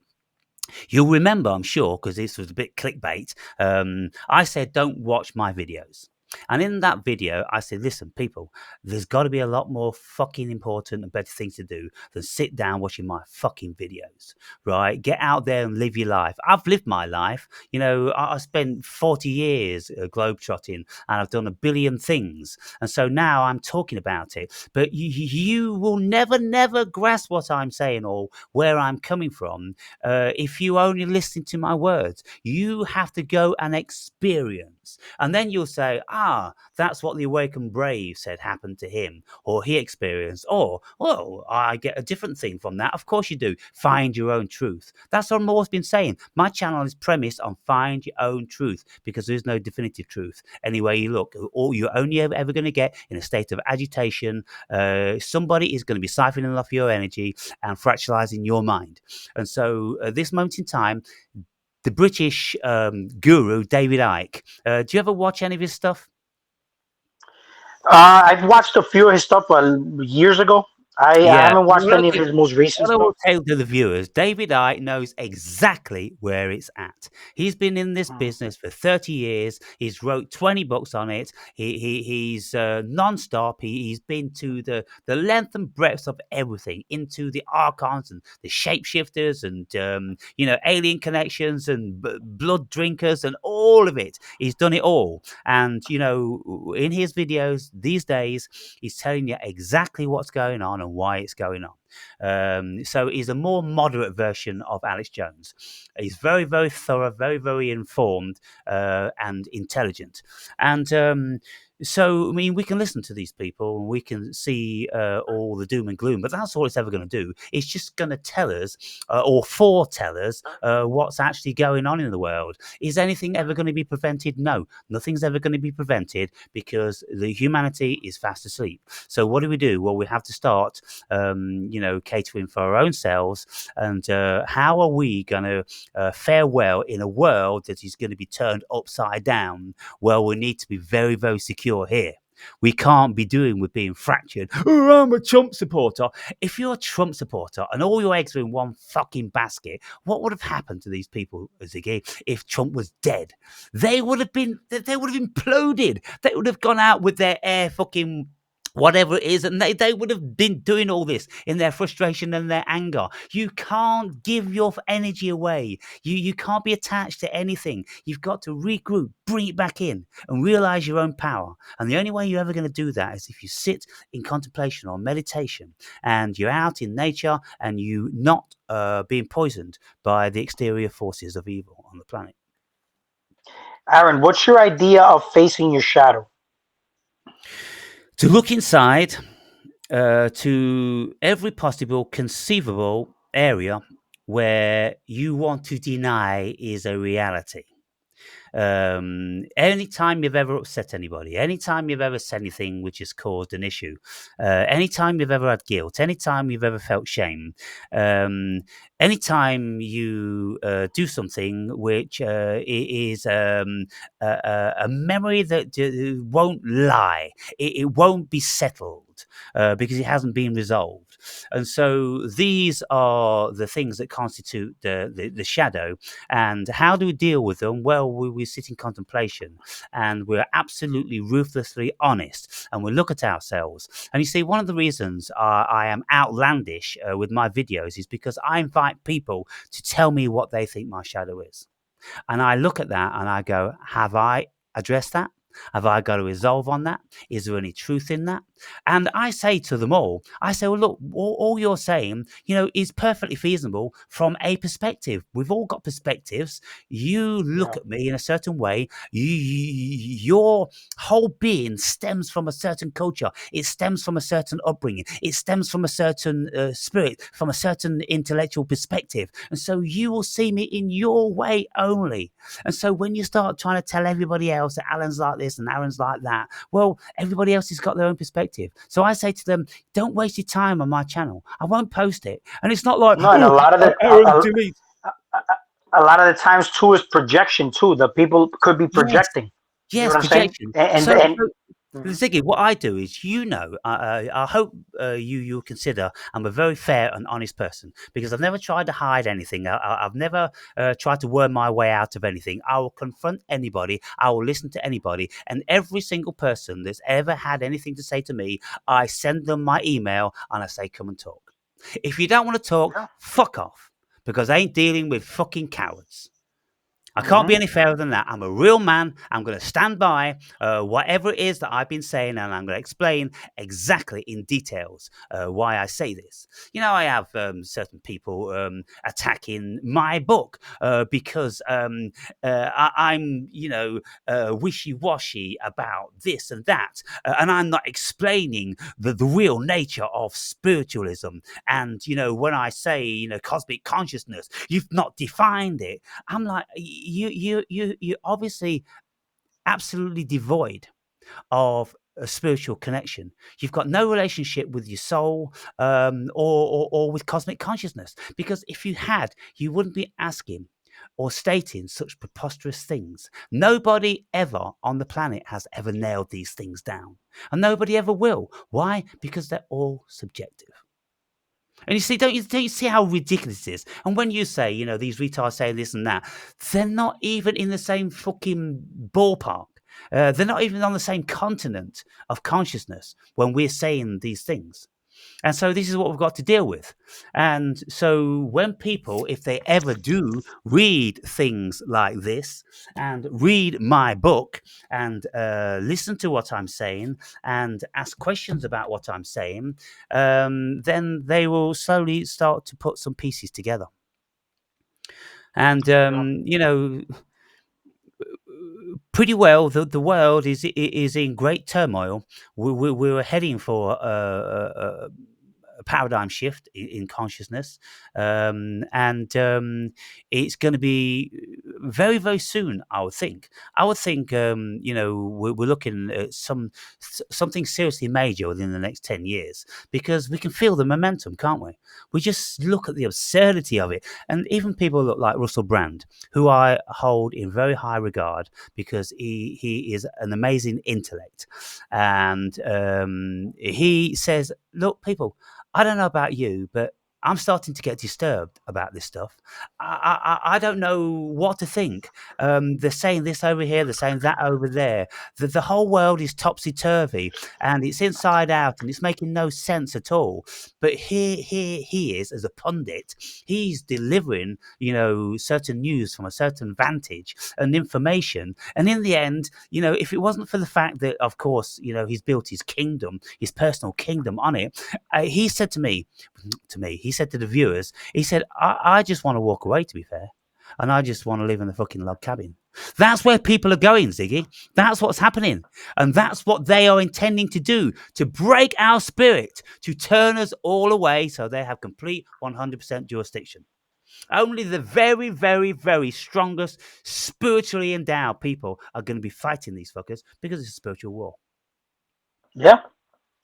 Hey, Aaron, let me ask you another question. What do you believe happens after you die? After your physical body dies? Well, first and foremost, I don't believe that the physical body is a living thing like we think it is. I think it's all a part of the dream, and so there is no death.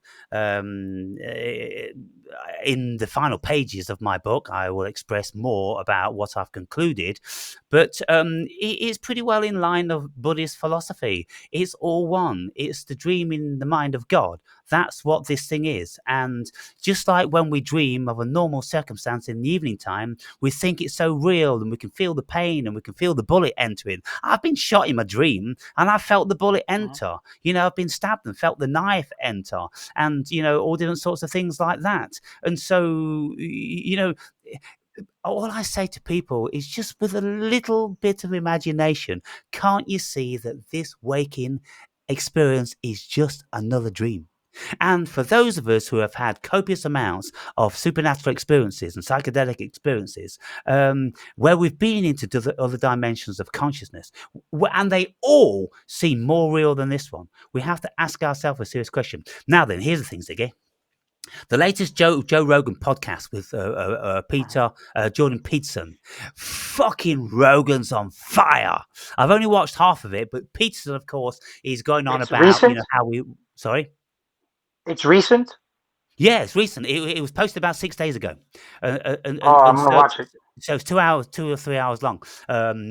Peterson, of course, is very, very steeped in the promotion of the the deep-rooted psychology of the corpus of the Bible. Now, the thing is, what Peterson is failing to recognize, he's looking so deeply, so profoundly, and so obscurely, because that's his mind. He's a brilliant mind, but he's failing to realize that when that stupid book was written, there was very, very few people around which was ever going to be able to interpret it how he's interpreting it. The only people that are ever going to come close is Aristotle, Plato, and fucking Socrates, who weren't even born before the fucking Bible started. Most of it, the New Testament, anyway, started to get written.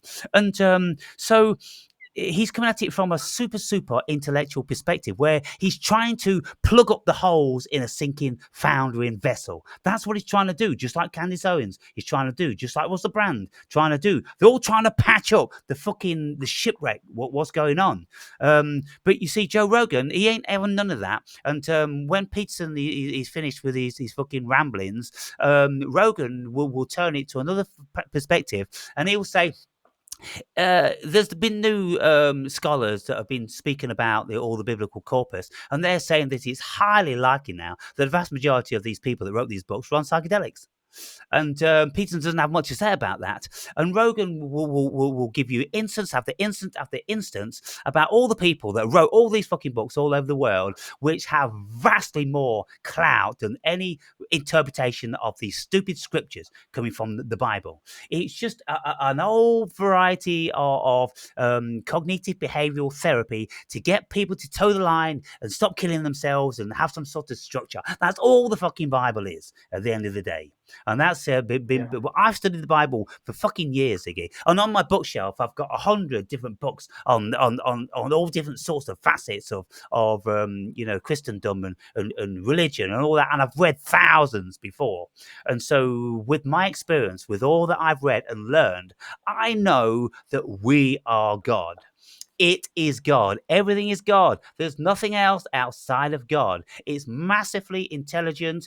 It is something that we would never ever be able to comprehend using our silly little egoic brains. They're not cut out to do the fucking job. They're cut out to have the illusion of this reality. And so we can get into that realm and that kingdom when we disassociate ourselves with the operating system of the fiction. And that's when we go into the spirit. When we empty our minds, absolutely, we go back into the source of consciousness. That's cosmic consciousness. Call it God consciousness, whatever you want to.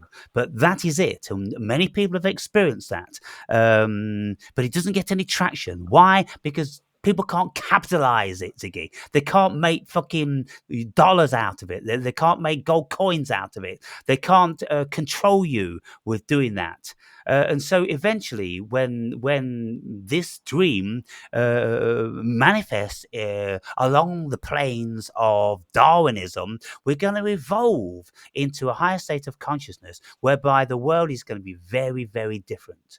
And, for a thinking person who's experienced the kingdom of God and know that it isn't out there anywhere, it's all within here. It's just within because the cosmos is within consciousness. You see, the philosophy of idealism is all within consciousness, and there's no physical matter here at all.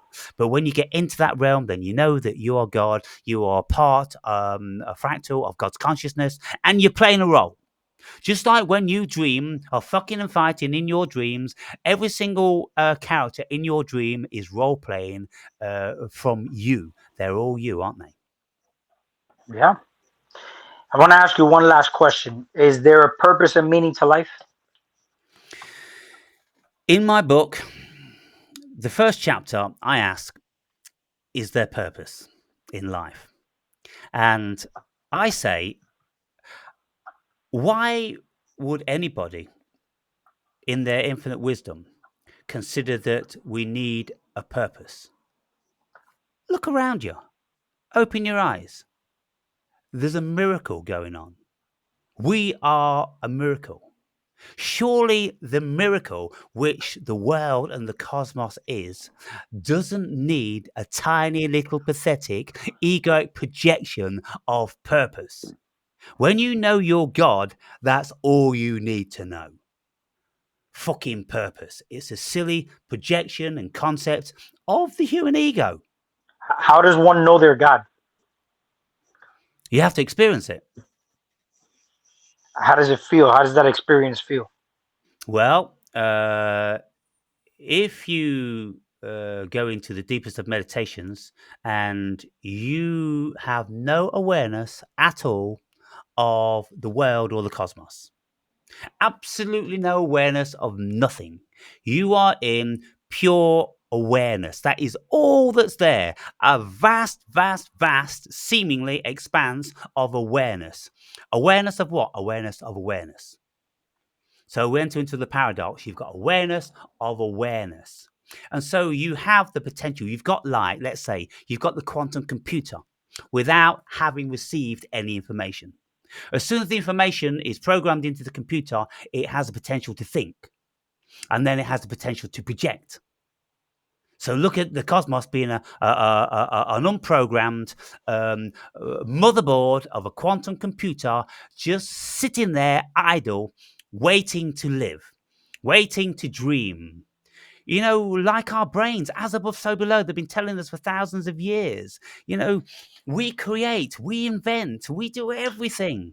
And we do it in the so called physical, creating all different sorts of things, doing exactly what he said that God did, created this and created that. And, within our science, we can create humans from embryos and we can grow human parts on other animals and we can do all this stuff. And for sure, there's going to come a day within this simulation, within the hologram, whatever you want to call it, that it's a natural course that the consciousness is going to expand into every possible conceivable thing.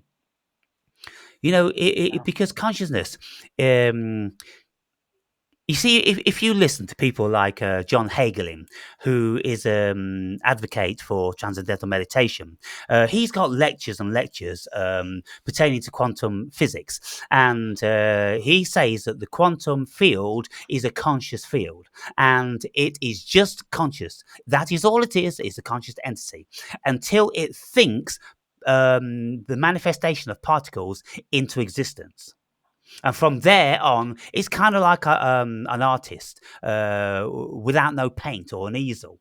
It thinks about an easel, it thinks about some paints, it thinks about a brush, and then it starts applying. It's all concepts, it's all imagination, isn't it? And that's what's going on here. Everything's imagination. But the people that they're so steeped in the Maya, and it will never change without a paradigm shift of consciousness. Because when people have been saying it for 2,000 years, Ziggy, and it's just been falling on deaf ears, well, we have to ask what the fuck's going on there then? Well, what's going on is there is a massive energy field within this thing, which is intent on keeping it that way. And so, people will call that the devil. It's the polarity, yin and yang. You see, you need opposites for anything to be in existence. You can't have the existence of anything because if you had one thing, then how could you define it? You need something to compare it to for definition. Yeah. So is God a person?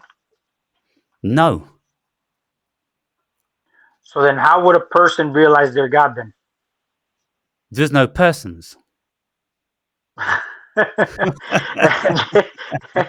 I just said, it's all God. We're all God. We're all being dreamt. Can you imagine? Look, um, if our minds were capable, Ziggy, of having 10 dreams at the same time, and Mhm. we could have a dream. I've come to see you in Carolina. Then I dream that you've come to see me in Britain.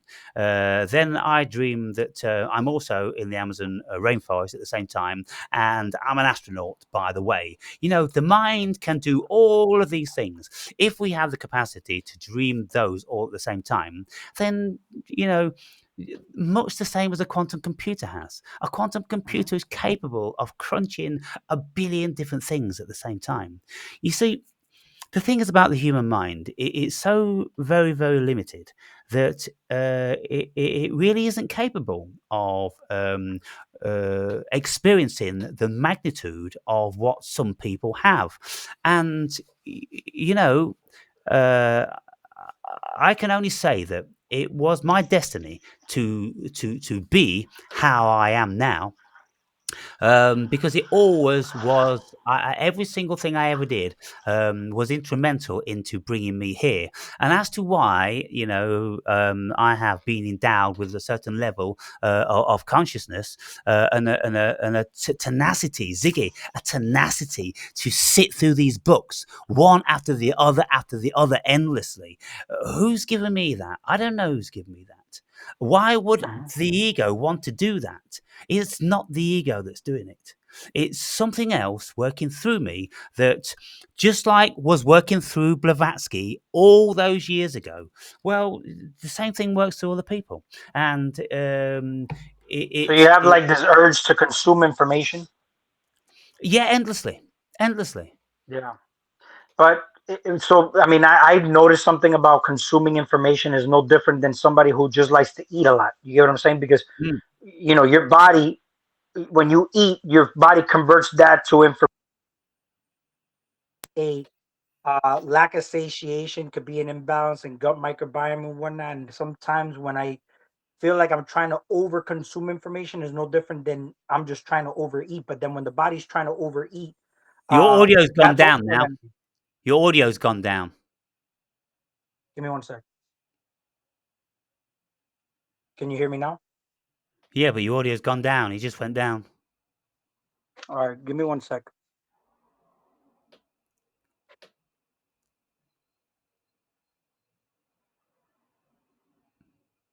It Can was you hear me like you now? had a call coming through. Can you hear me now? Yeah. Okay. So yeah. No, so I was saying it's like I felt like I was overeating, and then sometimes when I overconsume, it almost feels like I have a mental indigestion, kind of like my stomach when I have indigestion and you start getting brain farts, you know what I'm saying? And I've been through that. But what do you feel about that? As far as like just over consuming information, is it ever really beneficial? And on top of that, you know how for the body, the real source of fuel should be more of a hydrating type of diet, but it should also be more focused on breathing. Um, what is the difference between like knowledge and wisdom in that aspect, or basically being aligned with truth to some extent where you don't have to basically overconsume, you'll just know what you're seeing and you already know what it is once you start to hear the truth. Yeah. Well, what I've discovered in recent years, that the vast majority of the time listening to and I'm reading, I already knew it. Since my awakening, since my enlightenment, whatever it is, all these concepts and intuitions and knowledge are within me. And so, one of the things that is happening when I'm reading these books is that they say things that I already know. And it's kind of like, well, these people were pioneering in certain realms. Like, she wrote this book in New York in 1875 when people weren't fucking ready for it, because the vast majority of information came from Tibet or from other obscure parts of the world. And the vast majority of the information has been burnt by the Catholic Church, or it's all I hidden really in agree. the Vatican vault.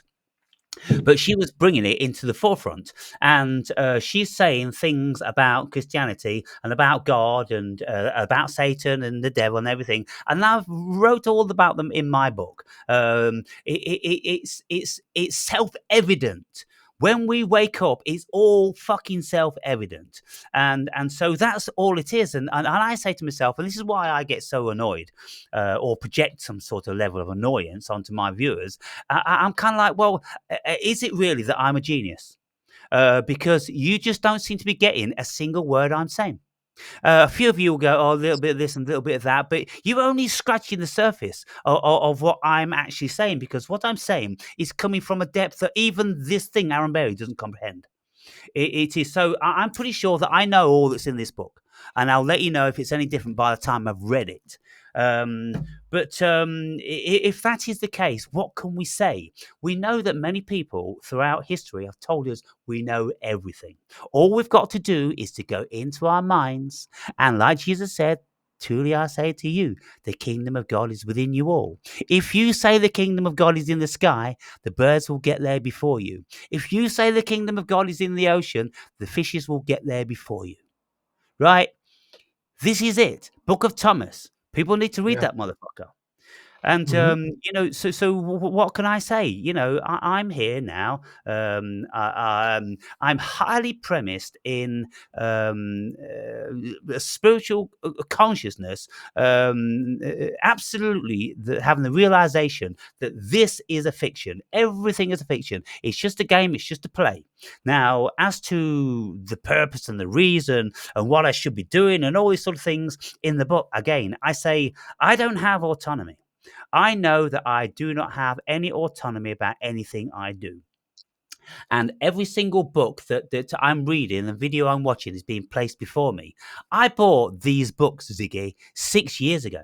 They've been on my shelf for 6 years because Spirit told me to buy those fucking books. And because of the magnitude of them, and because maybe my lifestyle at the time or different sorts of books that have always preceded them, what's happened is all these books that have preceded them have meant nothing to me, They're just empty. They're not giving me nothing. I'm like, what am I doing this for? I got it, 14 years ago when I started.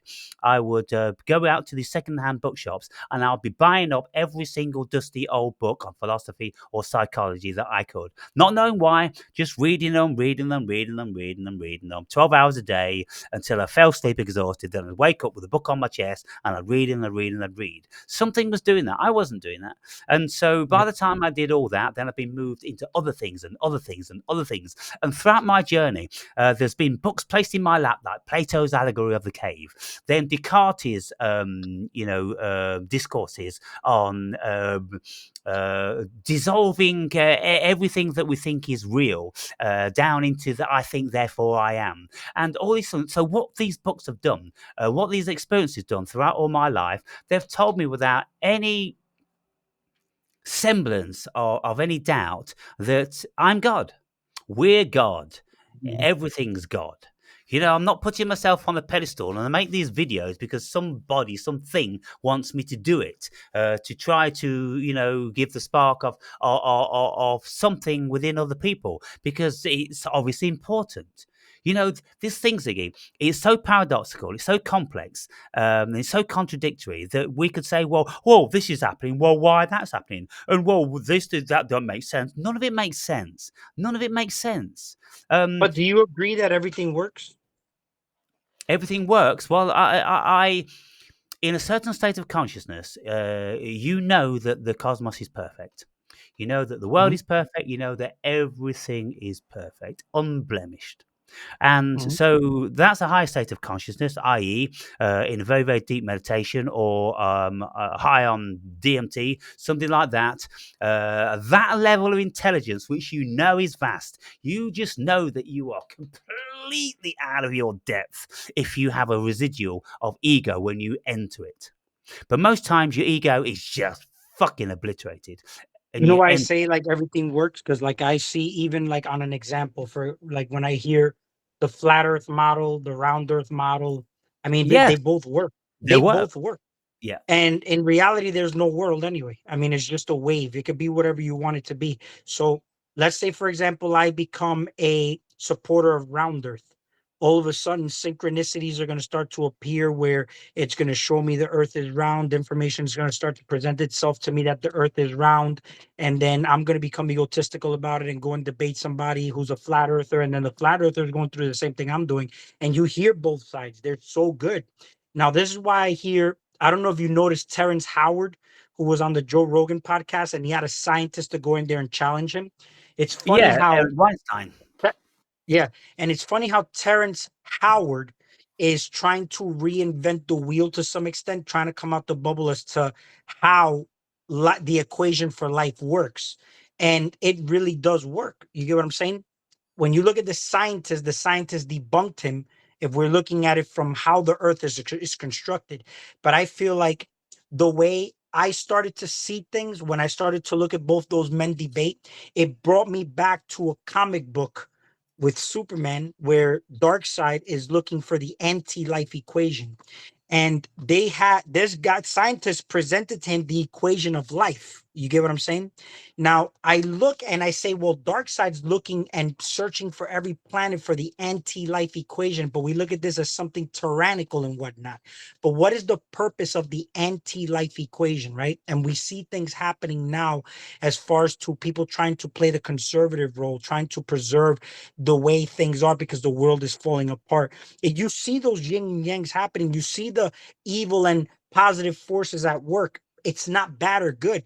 But then you look at Dolores Cannon online and she's talking about how people are going to be in the new earth and whatnot. All those things are just starting to play a kind of like a puzzle putting itself together, because what is she talking about when she says people are going to be in the new earth? What is that, right? When there really is no reality outside of it. You could see different theories where Paradigm if of it's a consciousness. matrix, right? If it's we're in uh a matrix where this is all an illusion and whatnot. Some people take materialism to be very, very real and whatnot. You start to go back in time in history where the Egyptians were living, but they were focused all revolving around death. They're preparing for death, even at a young age. Their life revolved around death. What is that? Right. But the new earth, what is a death? We can have a death while we're living, right? We can have spiritual experiences in the physical. Everything is basically possible all now simultaneously, right? So spiritual awakening, people think that even to realize their God, they just have to be in a meditation. They just have, I can realize I'm God by just realizing that I'm using my mind to manifest and create things. So for example, if I want to manifest money, shit, I just made that shit appear out of thin air. I just made the physical manifestation of energy appear. That makes me realize I'm God. The fact that I can plant the seed in a woman and create a child, I just realized I'm God there, because people don't look at these miracles as a miracle. They think that it has to be something fucking like supernatural, but those are miracles in and of itself. For example, a child is going to look at you as God up until the age of like 21. They're going to probably look at you as God, right? They depend on you. They believe everything you say. They're going to have faith in you that you're taking care of everything. The same way we say God's taking care of me, I leave everything in the hands of God. The children are leaving everything in your hands to take care of them and be responsible for them, Exactly. right? Yeah. Same mentality. And you, the same way we say God created us, you created your child. So it's like, if I'm walking around and I'm making things happen, I can also destroy. I'm God because I can create, I can destroy, I can basically decide not to engage. I can decide to change my reality if I wanted to, because I'm not engaging in things, because I have the awareness where I'm shedding light on things. Do you see what I'm trying to say? So I'm looking at everything from a very expansive perspective, a very expansive cosmic consciousness. You get what I'm saying? But it's a consciousness that, the same way you can have a poverty consciousness or an abundant consciousness. Somebody who's poor is not going to think like a rich man. Somebody who is in Christ consciousness is not going to look at things religiously the way the Christian order looks at things. They're going to look at things in a different light. They're going to realize that both sides that are opposing each other are basically doing the same thing that they're pointing the finger at, and that's being Satanist, because Satan is adversary. And once decide to polarize to being an adversary to something else, you're being a Satan, right? That's where that word actually comes from. But if I'm looking at everything from the bird's eye view, from the perspective of saying, I am God here in this realm, I can go out in the battlefield, right? And decide to make order out of the chaos of what's happening from both sides as God rather than as a human, right? So, like I said, I can look at both sides and say they both work. Flat Earth, round Earth. What is life? What is death? What is love? What is, is there a meaning or purpose to life? There's no meaning and purpose, but yet there really is a meaning and purpose. It's paradoxical. There is and there isn't. We can look at the word meaning and dissect even that word. And in Spanish, right? We have one word to mean two things in English. Like, what the fuck? Hmm. How are we confused? Because we're using words and we're coming from one language. And if I'm trying to translate it to a Spanish person, they may get it differently because I'm using a word that they may decipher in a different word in another language, and Mhm. that's how information gets distorted throughout all of us, right? Because That's look, how information me, gets everything gets me, created out of words. yeah, like I said in the Everything. video, meaning in Spanish is propósito, but propósito is purpose, right? So it's like I'm gonna translate it one way, where if I say I did something on purpose, it could be maliciously or benevolent, but I did it on purpose. But Yeah. what was the purpose?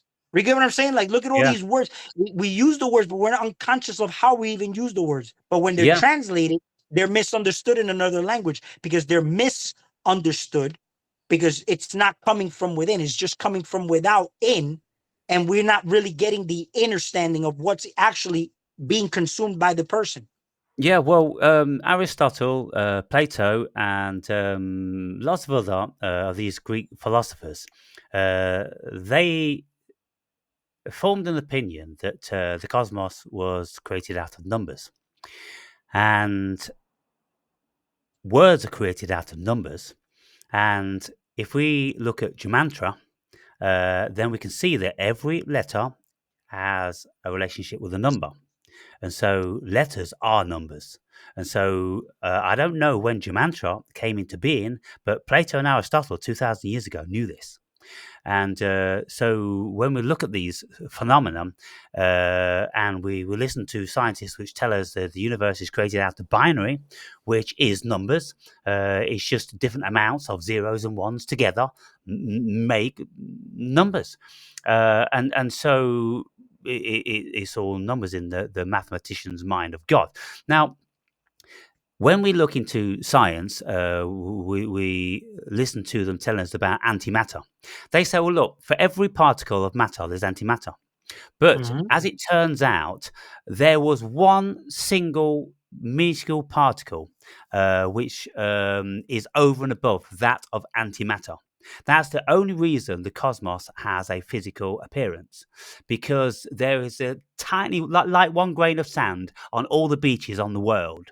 That's the grain of sand of matter which wasn't opposed by antimatter. It's kind of like antimatter ran out of that last particle to oppose that one, and so that's why there's the illusion of physical matter. And so when we That is look at interesting.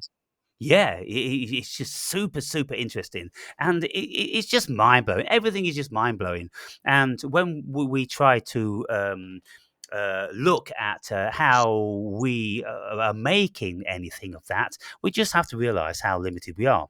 Now, what, in your estimation, would you say is the center of the universe?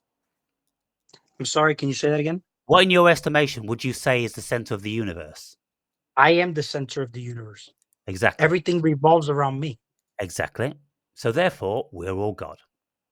Exactly. Because it's only perspective. It's like in my book and in the videos, I use this analogy of a disco ball. You know, one of these disco balls with 1,000 facets of mirror, and then when one laser's shining on it, it gets fractalized all around the disco, and wherever we are, we've got a different perspective of it. It's the same disco ball, and so Yeah. we are using our minds. It's the same mind. It's the mind of God. And you know, you can read Eastern philosophy, which will explain this. It's nothing new; it's been around, forever. Um, but different people are explaining the same sort of thing in different ways now. And that's the interesting thing about it. Scientists are saying the same as what ancient Buddhists have been saying, for 2,000 years. And the Buddhists were speaking about the Akasha, and now we've got Wi-Fi. So we're just kind of like reinventing the wheel all the time, aren't we? It's just a different Yeah. variety of what we're doing. But you see, in the old days, if you listen to people like Edgar Cayce, who had the ability to tap into the Akasha, and he maintained that everybody, or at least a large portion of the human being, in the old times, used to have this facility. That's how we used to do everything. And then if you listen to people like Rudolf Steiner, speaking about elemental spirits and all different sorts of spirits, all mind, all mind. And eventually we've created this solid version of reality, but there's a whole myriad of realities which aren't solid that are going on around us all day every day. And so, what are we doing here? We just, I suppose, we're just having fun, aren't we? We're just having fun, Do you because, know anybody named Tina? well, my sister's called Tina. Your sister's name is Tina. Yeah. How is your sister? Is How is she a nice person? Yeah, but do you get along with her? Is she a nice person? I used to get along with her. We used to be very, very close. But since I went on my spiritual journey, uh, she had the greatest of repugnance because she wanted the Aaron back when I was 20 years old, when we used to have all the fun Yeah, and live together. But then I'm you gonna tell see, you right now, bro. I mean, I'm not saying your sister is, but the demon's name is Tina. You get what I'm saying? I'm just saying, like, that's the demon's name, Tina. what That's demon? causing distortions. The demon of distortion that's causing distortions. I was trying to figure out the name. That's the name, Tina, and Tina is the name of the demon. How And did you figure that it's name out? How did that name come? I just came to me right now. That's the name, Tina. That's Hmm. the name. Um, but anyway, what were you saying? So I was curious how you said, "Do I know anyone called Tina?" Do you know anyone called Tina? Yeah, the demon named Tina. Tina's gonna be put in a box because Dark Side puts things in containers to make sure that they can't really express any more of that chaos right now. But Tina, and I'm making the name known. Tina is the name of the demon. You get what I'm trying to Right. say? That's crazy how your sister. I asked you if you knew anybody named Tina, happens to be your sister. The negative side of the force, which is the feminine side of energy, you're the positive side because you're the man, the masculine, and that's the whole in thing right now is Tina. Yeah, But and I'm not talking bad about your sister. Or I don't know your sister. I'm just saying yeah, that's the negative side of the force. she had the greatest of issues with a god, and yet she considers she's an angel. She swears that she's an angel, but she doesn't believe in God. And when I was speaking about things, and she'd know now I've written a book called Closer to God.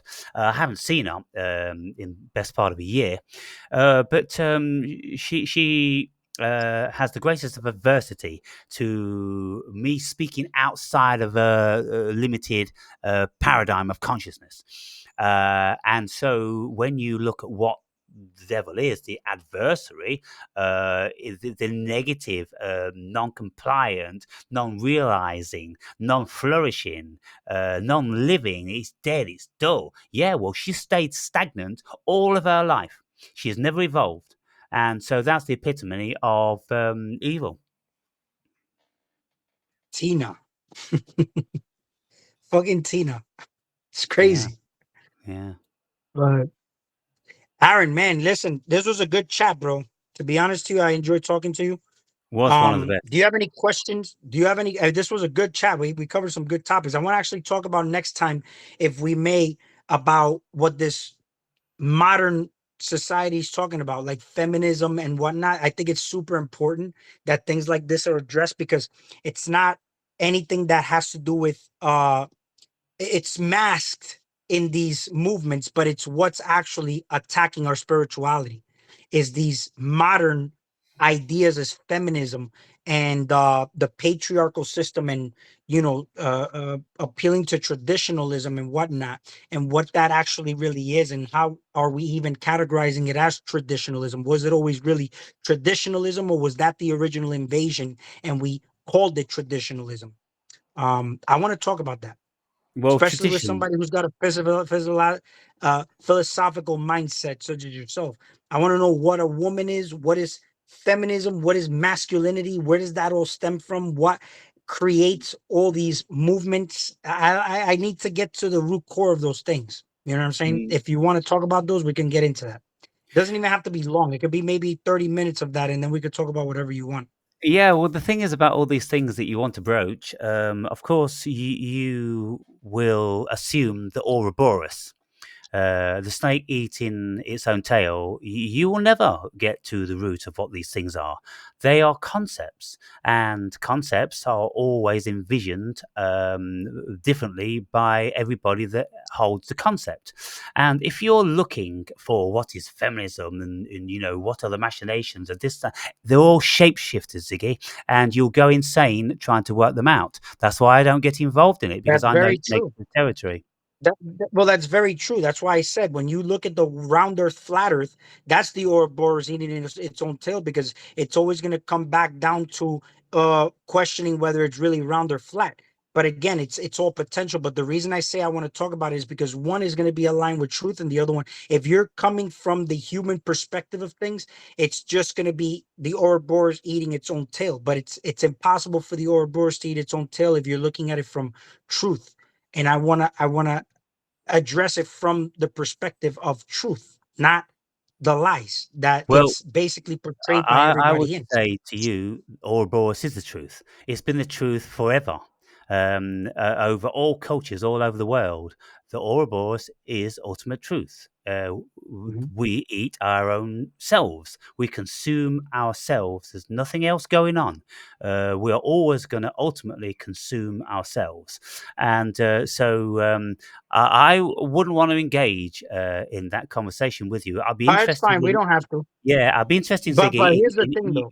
in you Here- doing it with somebody else. But you see, from my that's fine. perspective, it's all going to come down to an illusion, because I don't believe in any of it because it's all Th- concept and fantasy, and there's I no hear you. reality to it at all. And Say I no more. think, We to don't be have to fair, talk about it. you waste your time doing that.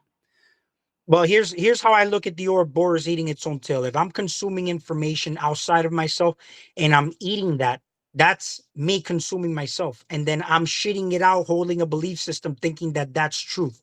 That's where my idea of or the Ouroboros is. If I'm eating the information outside and I keep consuming that information, I'm consuming the lie and I'm becoming that lie. That's me continuously eating my own tail. You know what I'm saying? I'm not saying that I want you to believe that. That's just my idea of what the Ouroboros is. That's why I say it's not coming from truth, you know. Well, But I don't want to. If you don't want to talk about it, I don't want to talk about that either with you. I'd rather just make videos and talk about it myself, but or even engage in it with somebody else. But I feel like this is where uh the root of evil is coming from. I'm talking about from people clouding their judgment and associating with things that's not of the truth. It's lies, and they're becoming that lie and they're consuming themselves with that lie. That's the reason why I wanted to engage in that. But if you don't want to engage in that, I won't engage in that with you. But we can talk about something else somewhere down the line. You get what I'm saying? Whatever you want to talk about. Do you have any questions for me at all, as far as like even the stuff that I've shared or anything that I've actually presented, or anything that may have been in question as far as what I said? That's why whenever I ask you random questions as to, how does one know their God? Is God a person? All those are random questions that I'll ask because I'm trying to understand the psychology of the things that you say. But is there anything that is in question or vague about what I've said that you may want to ask? And if not, then I mean, it's all good. yeah. Well, I mean, as far as asking questions, I mean, the questions that I would ask would be of like a spiritual nature, and I would ask you something like, what do you feel deeply, intuitively in your heart that what life is all about, and why do you personally feel it's important to seek out certain answers to certain questions? Well, what is it that drives you on? I say all the time, I'm being, I'm a portal. I'm being guided. I've got no autonomy. I don't know why I'm doing it. There's no answers. There's no truth. What the fuck? It's above me. It's beyond me. With all the information that I've learned and the experience, it's vastly beyond me. And so resignation, which is the oldest philosophy, non attachment, and just to accept that we are a shard of God consciousness, and we're not. born in this creation to be able to answer these questions fundamentally. Yeah, so there's an unconscious part of me that really is the one driving this wheel, but I fell asleep behind the wheel, and that's the reason why it's unconscious. Kind of like when I told you that if we fall asleep, right? We're in a state where we're not lucid as we are here. All our energy is placed on here because um we fell asleep, right? If you get knocked out, you lose perception. It's kind of like you died, but you have no awareness. So when I look at what I'm doing now and why I see cancer is no different than if I go to another planet, I'm going to be curious to what happens there. If I see civilizations, what are they doing different? It's like that, right? But here's the main thing though.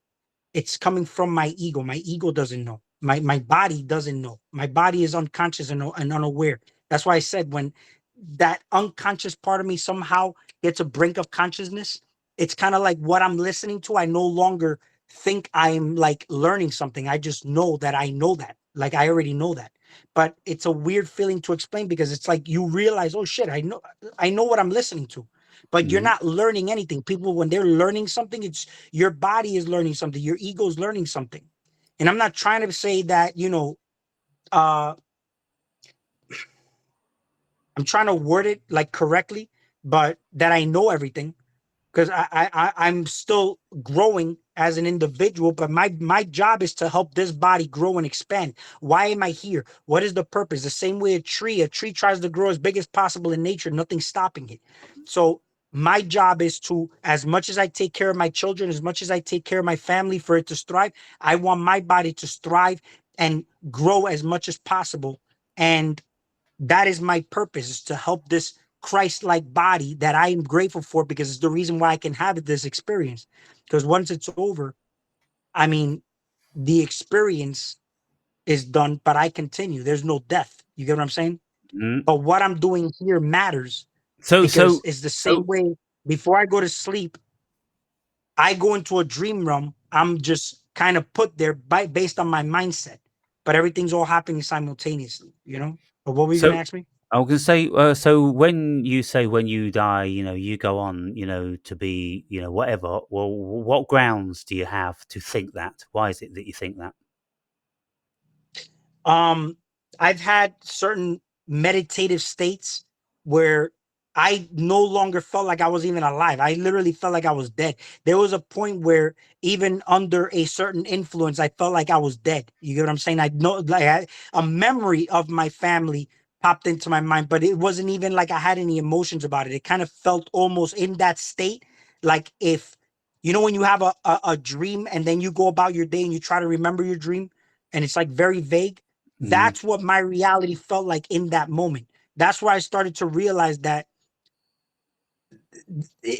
I realized what it was that I was experiencing, and it yeah, wasn't anything that was I was tied to. The attachments, it's the ego that's attached to it. But yeah. because my ego was so numb and asleep and I was literally almost dead, there was no attachments. In fact, whatever the world thinks of me, I would prefer it to appreciate me and just let it be. Where if somebody dies, it's important to not even really mourn that person because that ego attachment kind of holds that energy there and not really lets it do what it's supposed to do. You get what I'm Mm, saying? That's why it's important to just appreciate every single moment without having attachments, not really possessing things. Like even like you said, the material things, right? When you die, that's how things get possessed in the afterlife. Oh, that car is possessed. That shit is cursed. That because there's attachments, right? There's energy attachments, the tendrils and cords. It's just coming from a human part of you. But um my purpose to living is to just grow and just experience, you know what I'm mm. saying? But So, eliminating fear and is very important. Is fear I feel is the fucking stagnation for everything in life. Fear yeah. closes everything down. Fear shuts the doors for new opportunities. Fear shuts because you're in fear even of what criticism people may think of you. That's not living. That's a form of death while you're alive, but in an inverted form, the evil way of looking at it. Evil, fear, yeah. And so, you. realize the same as I do that you're the center of the cosmos, that you are God. You're a shard of God consciousness, and I think you accept readily that this is all Maya, yeah? It's all Yeah. kind of like a dream, yeah? And so the only difference then between you and I is the journey that we're on uh, of discovery. You have more of a leaning towards mm, um, matrixial sort of things, which you're trying to understand. And, and I've done a lot of that over the 20 years I've got on you age wise. And so now the things I'm getting involved with is really out there in the spiritual realm, which just takes my consciousness out, completely disassociated from the world that I'm supposed to be living in. And so I think it's horses for courses, because at your age, with a family and all that sort of thing, then that wouldn't be really that healthy, I don't think. And so therefore you're looking more psychologically, why this and why that, putting the pieces together, whereas I'm looking more physically, spiritually. Would you think that's a fair assumption? Yeah, I'm cool with that. I mean, it's just y- I'm a very competitive person. So I guess I like sometimes finding the competitive nature in things. So I kind of like engage in things like that for that purpose. Yeah. Uh I don't know. I guess it's something ancient in me that likes that, but it's not ever rooted out of malice. Like I really don't feel malice in my heart toward anything that I'm engaging in a competitive nature. It's no different than I play a handball game with somebody Just a and I'm game. just talking as much shit as possible and getting into that person's head and I see that person getting all fucking worked up. But then after the game, I mean, we can shake hands and laugh it off. You get what I'm saying? Yeah. But uh I don't take it serious because I mean not serious. I don't take it personal. The seriousness just comes from the process of what I'm doing. If I play a video game, I want to beat the game. I mean, Mm. it's even look. I've played video games before. There was a game I played, Batman Days Gone on PS4, and I can't leave the game halfway. I gotta finish it. And then after I finish it, I guess my PlayStation collects dust for a while. But Right. while I start the game, I have to finish the game. I can't Hmm. let it be halfway. And I get so immersed into it that I'm experiencing it as if I was actually the character. It's fucking weird, bro. You Yeah. know? And so we spoke about this before, and psychedelics and things like that. But if you ever did decide to do them, then your outlook will change. You'll have a very different perspective. Lots of things won't appear to be that important anymore, Mhm. because new things will be more important, because you would have entered into a different state of consciousness. And so when we look around what's going on in the world, due to all the experiences that we've all had, we all reside in different states of consciousness. And that's what we're doing, really. We can have read, similar books and watch similar things, and we've got a lot of similar knowledge, but we're still, individual shards of God consciousness. There's quite a large age difference, and moderate cultural difference, and so we're both very competitive. I was very competitive, of course, being full contact, Yeah. and all that. And but again, now I'm not competitive. That spirit has left me, and so yeah, we go off on different tangents and different trajectories until we've been satiated, and so you think about why this and why that, Would and you then would you you consider yourself a prideful person? Do you think you have like a lot of pride? pride. I don't even think I could define that concept. Okay. And it's so there's lots of things I don't think about, like what is I do feminism. because I like to get into like I really like to dissect psychology and to the, I don't know, I just feel like I really want to, and I enjoy this. It's not like it's something I like to do. You get what I'm saying? Especially when So I talk to certain people, there may be random questions I ask. I just want to know the psychology of yeah. where things come from. But if I, off the top of my head, if I could say, well, pride, being prideful, of course, it's one of the deadly sins, and it's Mm. really owning something. It's I was really gonna point lacking that on. out after, but you pointed it out. So yeah, so it's really trying to own something, and I know there's nothing to be owned, Ziggy, and so Mhm. that's why I've never considered. Am I prideful? Oh, you've hurt my pride. I've always been an open book, and you can Are you say proud of anything. your intelligence though? Like you said, you're an intelligent person. You're very, you got all this information and you have all this experience. You don't feel proudful or pride about that. Like you're not proud of No, that. because it's not mine. It's not. Mhm. It doesn't pertain to the ego. The ego didn't endow this thing with that information. Why do they call it a deadly sin though? Well, What is because deadly about it? And then what is a sin, right? yeah, yeah. Well, the root of sin means to be without. So that's all a sin is. It's being without something. And that is the deep root of meaning in Christianity. It means to be without. It's not like you've contravened anything. It's that you are without something. So if you've stolen something, then you're without due consideration for the other person. If you've committed murder, then you have been without the relevant disposition and state of consciousness which will prevent you from doing that, because obviously you're Yeah. very Neanderthal. So it's being without all these things. And so pride being one of the deadly sins, well, clinging, because of course Christianity is taken from all different other philosophies and ideologies. And so if we look at Buddhism, then it's not attachment, because attachment isn't a good thing, because it destroys your homeostasis, because you know that there's going to be a time when you're going to suffer loss. So if you don't want to suffer, then don't become attached. So if you think if you're being prideful, then you're holding on to something that you think you have when you don't actually have it.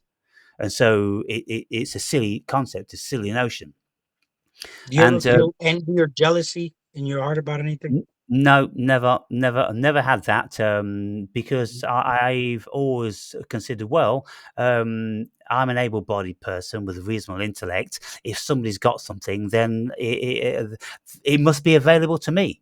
And then I look at how people have got something, and if it turns out that they were bequeathed a large amount of money, I'll go, well, all right for you. I mean, I couldn't imagine being jealous or envious. What would that be? That would be a pain I'm creating in my body, in my mind. I would be punishing myself for somebody else's gift. That just doesn't ring logical to me. It's completely irrational. So I've never got involved in that. I've been jealous in relationships when I felt threatened by people if I felt insecure. About the relationship. If I never felt 100% secure, then I could start to feel jealous of the partner spending too much time on her own, wanting to go out more. And I'm like, get insecure about that. Well, it never used to be like that. Why do you want to go out now? What are you looking for? We used to have everything together, but now we don't have everything together. So, all these thoughts and everything. It's perfectly natural and it's feasible and it's logical, rational. So jealousy is a rational thing because Mhm. that something is afoot because your intuition is telling you. Right.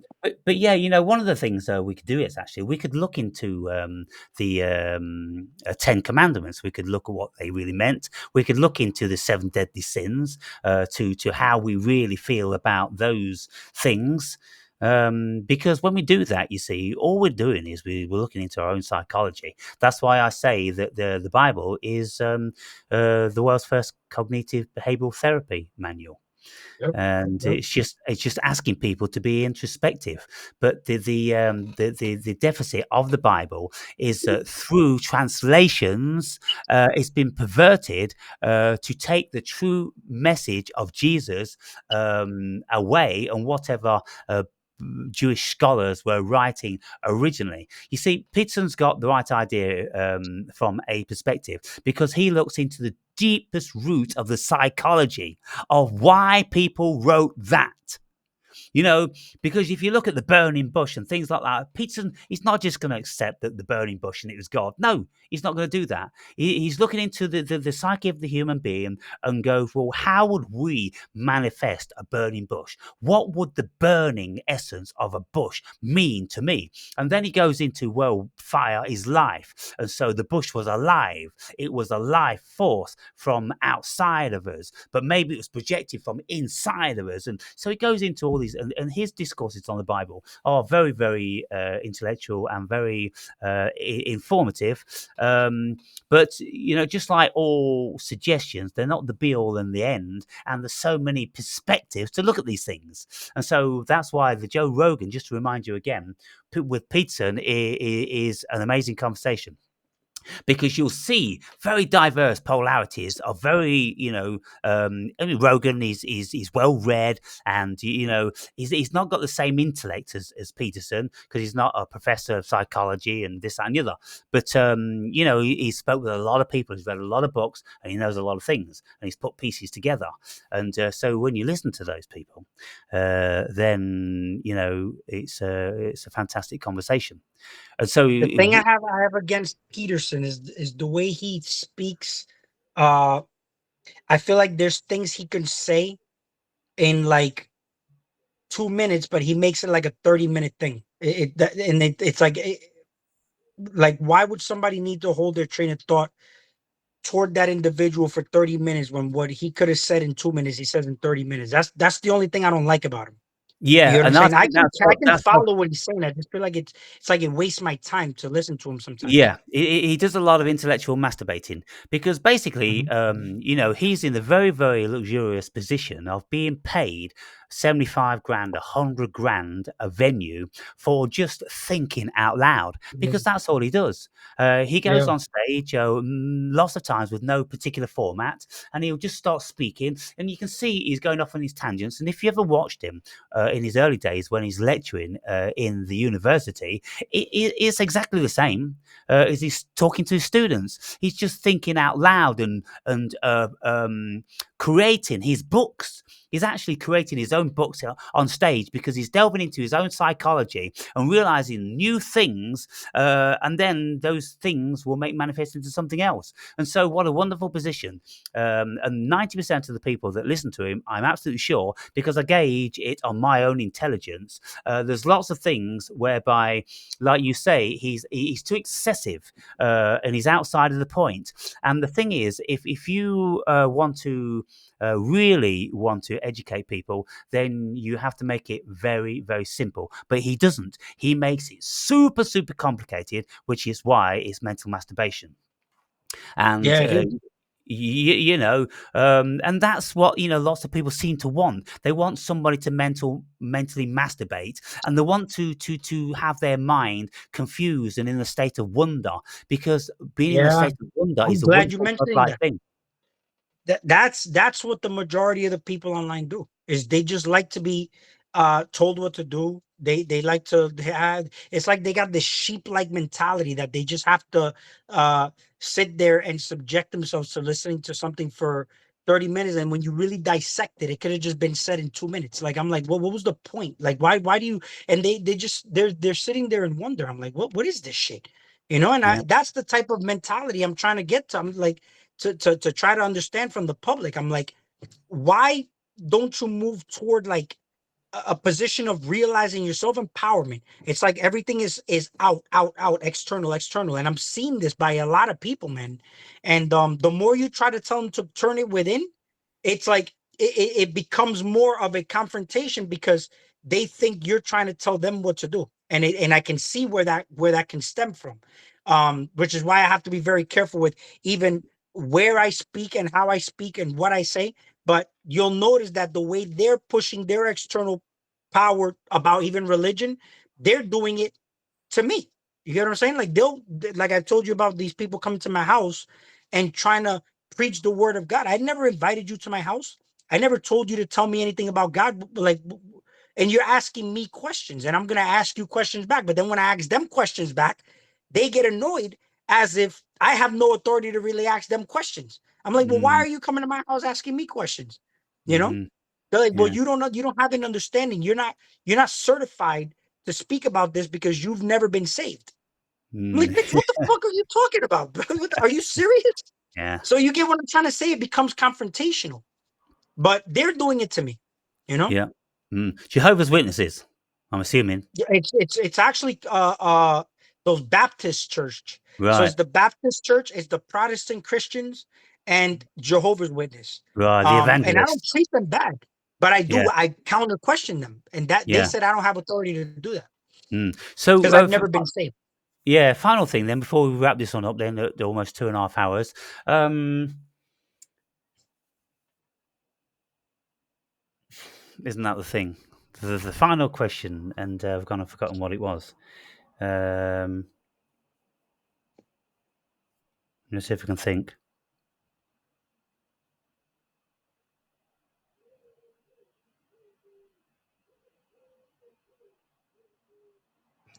Nope. Hmm. That's a bummer. If you ever Um, remember it, I mean, we could do it on our next chat. Just write it down. yeah. Um, you know, I like when you ask me questions as well because it kind of gets me to if I ask you questions, let's say, and I'm trying to understand, sometimes when you ask me a question, it may uh have me question myself on certain things as to why I even ask certain questions. That's a proper way to be conducive in a conversation, in my opinion. But it could be where I say I'm competitive and it's just a sport friendly way of doing things, but it's not in any way where I'm trying to like debunk you or anything, but it's more or less like I'm trying to get my wheels moving too, because sometimes somebody else could jumpstart you or even turn you on. You get what I'm saying? That's Well, the yeah. reason I why I mean, like the questions. you see, playing devil's advocate, is always a necessary thing, and we have to, and we should embrace that. We want people to, propose things to us, or present something to us that we've not maybe considered.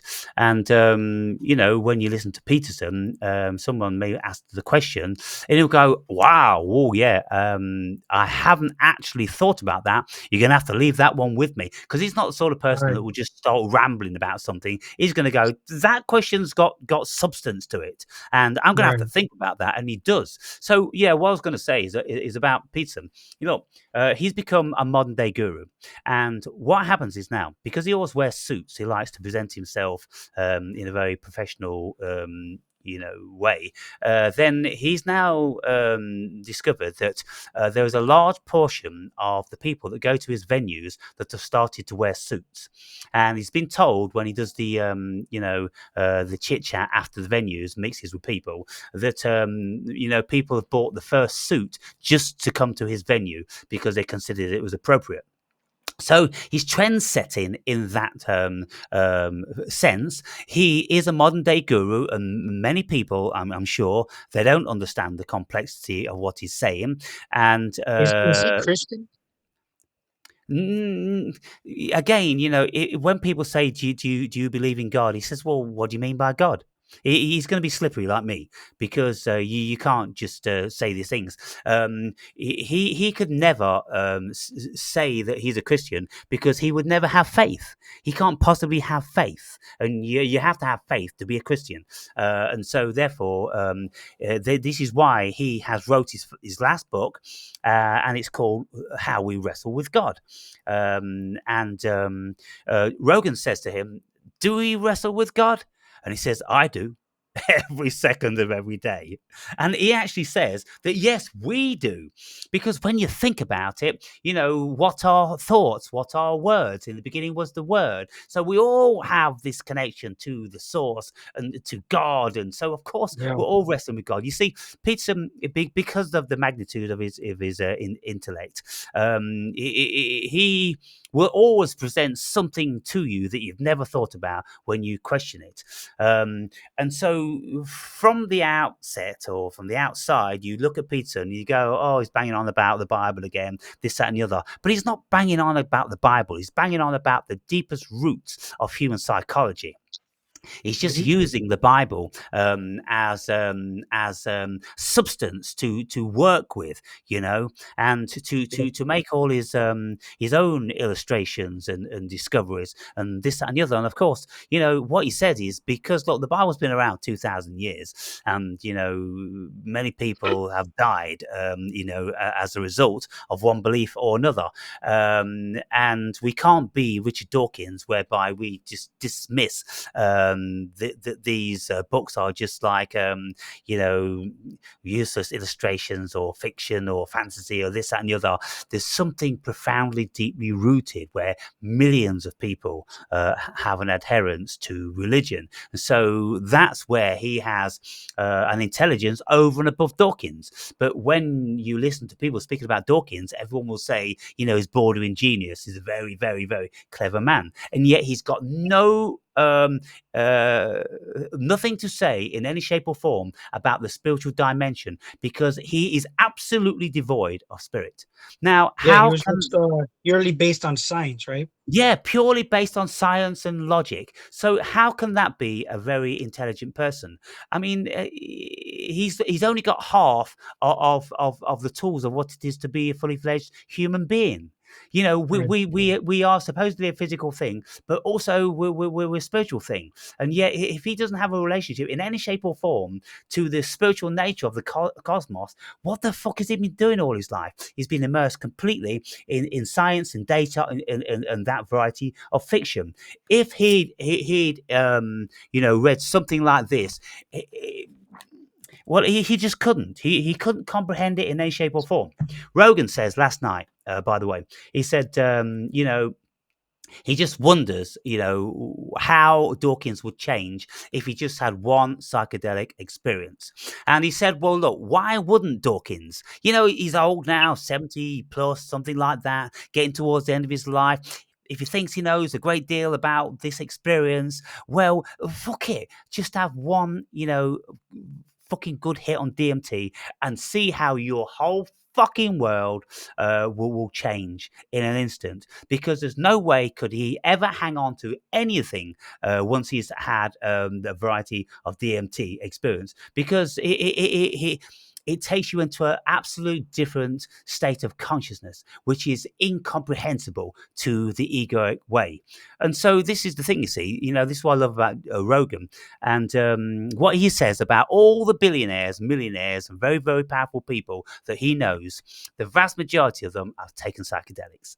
That's why they're Hmm. so fucking switched on. That's why they're so um, successful because of that. And then he goes on to say one last thing before we wrap up. He says, "Look, let's take the cars of the 1960s. All the cars with huge chrome bumpers and fins and fantastic designs. You look at every one of those cars and you go, what the fuck is that? Thunderbirds. They copied the 60s cars. So go figure. This sci-fi thing copied what was actually reality Hmm. from the minds of people in the 60s. And he said, if you Right. put, a 1990s car against one of these, created in the 60s, it's a piece of fucking shit with no Yes. imagination at all. And what he says about that is, he said, what I attribute that to is psychedelics. Of course, look at the flair, look at the music, look at the books, look at the literature, look at the global changes which came about in that decade. That's why the powers that be closed it down. And Yep. so, yeah, I'll leave you with that then, Ziggy. If you get the time, listen to that, because as far as I can discern, Well, I'm gonna uh, listen to that. I'm actually very interested in listening to that. Joe Rogan and Peterson would be somebody I would actually want to see conversate together. So I'm definitely gonna check that out Well, they've next. got about 5 videos, over the years. They've had a Yeah, I lot of didn't even talk. know that. Yeah, I and didn't so even I'll know. also listen to your video, where you're speaking about mine Andre's video, and I checked your channel out about a week ago, and I saw that there wasn't anything. You obviously been No, I busy. haven't posted anything. I've been moving, and I don't know, man. I just haven't had time to really pick up a camera. And the thing is, throughout the way, I've been wanting to make videos. It's just that it's crazy busy, man. Mm, Whether it's work, moving, uh, and it's not like it consumes me because I like what I'm doing. yeah, Um, but I'm gonna start to focus more on making videos now. Uh, Only because I've been wanting to talk so much, and then there's things that sometimes get bottled up, and then you can't make a video after it passes. You know what I'm saying? You got to do yeah, it like right then and there. So, yeah. uh, yeah, just I'm gonna be more active on there for sure, though. Hmm. Well, I look forward to that. And then, if you have got a bit of time to read a 700-page book, you know where to find one. As soon as I'm And moved out, for sure. you see, with how you are and how we are and how we interact together, that will be a source of information to keep us busy for several years. Yeah, Because not only is it my thoughts and my experiences, there are excerpts from just mega human beings in that book, which are just so powerful to humanity. And we can just discuss those, solely even. When you discuss the nature of being, when you discuss the nature of God, and then you talk about the simulation, and then you talk about amorphic resonance, and you go into Platonic philosophy and all these different sort of stuff. It's massive. It's massive. yeah, And yep. so, yeah, well, whatever happens, happens. If it doesn't happen in this life, it'll happen in another one. Sounds good, bro. Well, good talking to you. If you watch the video, if you have any questions, I mean, hit me up. We could definitely like go over it and talk about it. Um, We do. but that's about it, man. I mean, Yeah. good talking to you, bro. Yeah. Have a great day. Talk soon, mate. Do so, man. See you, boo.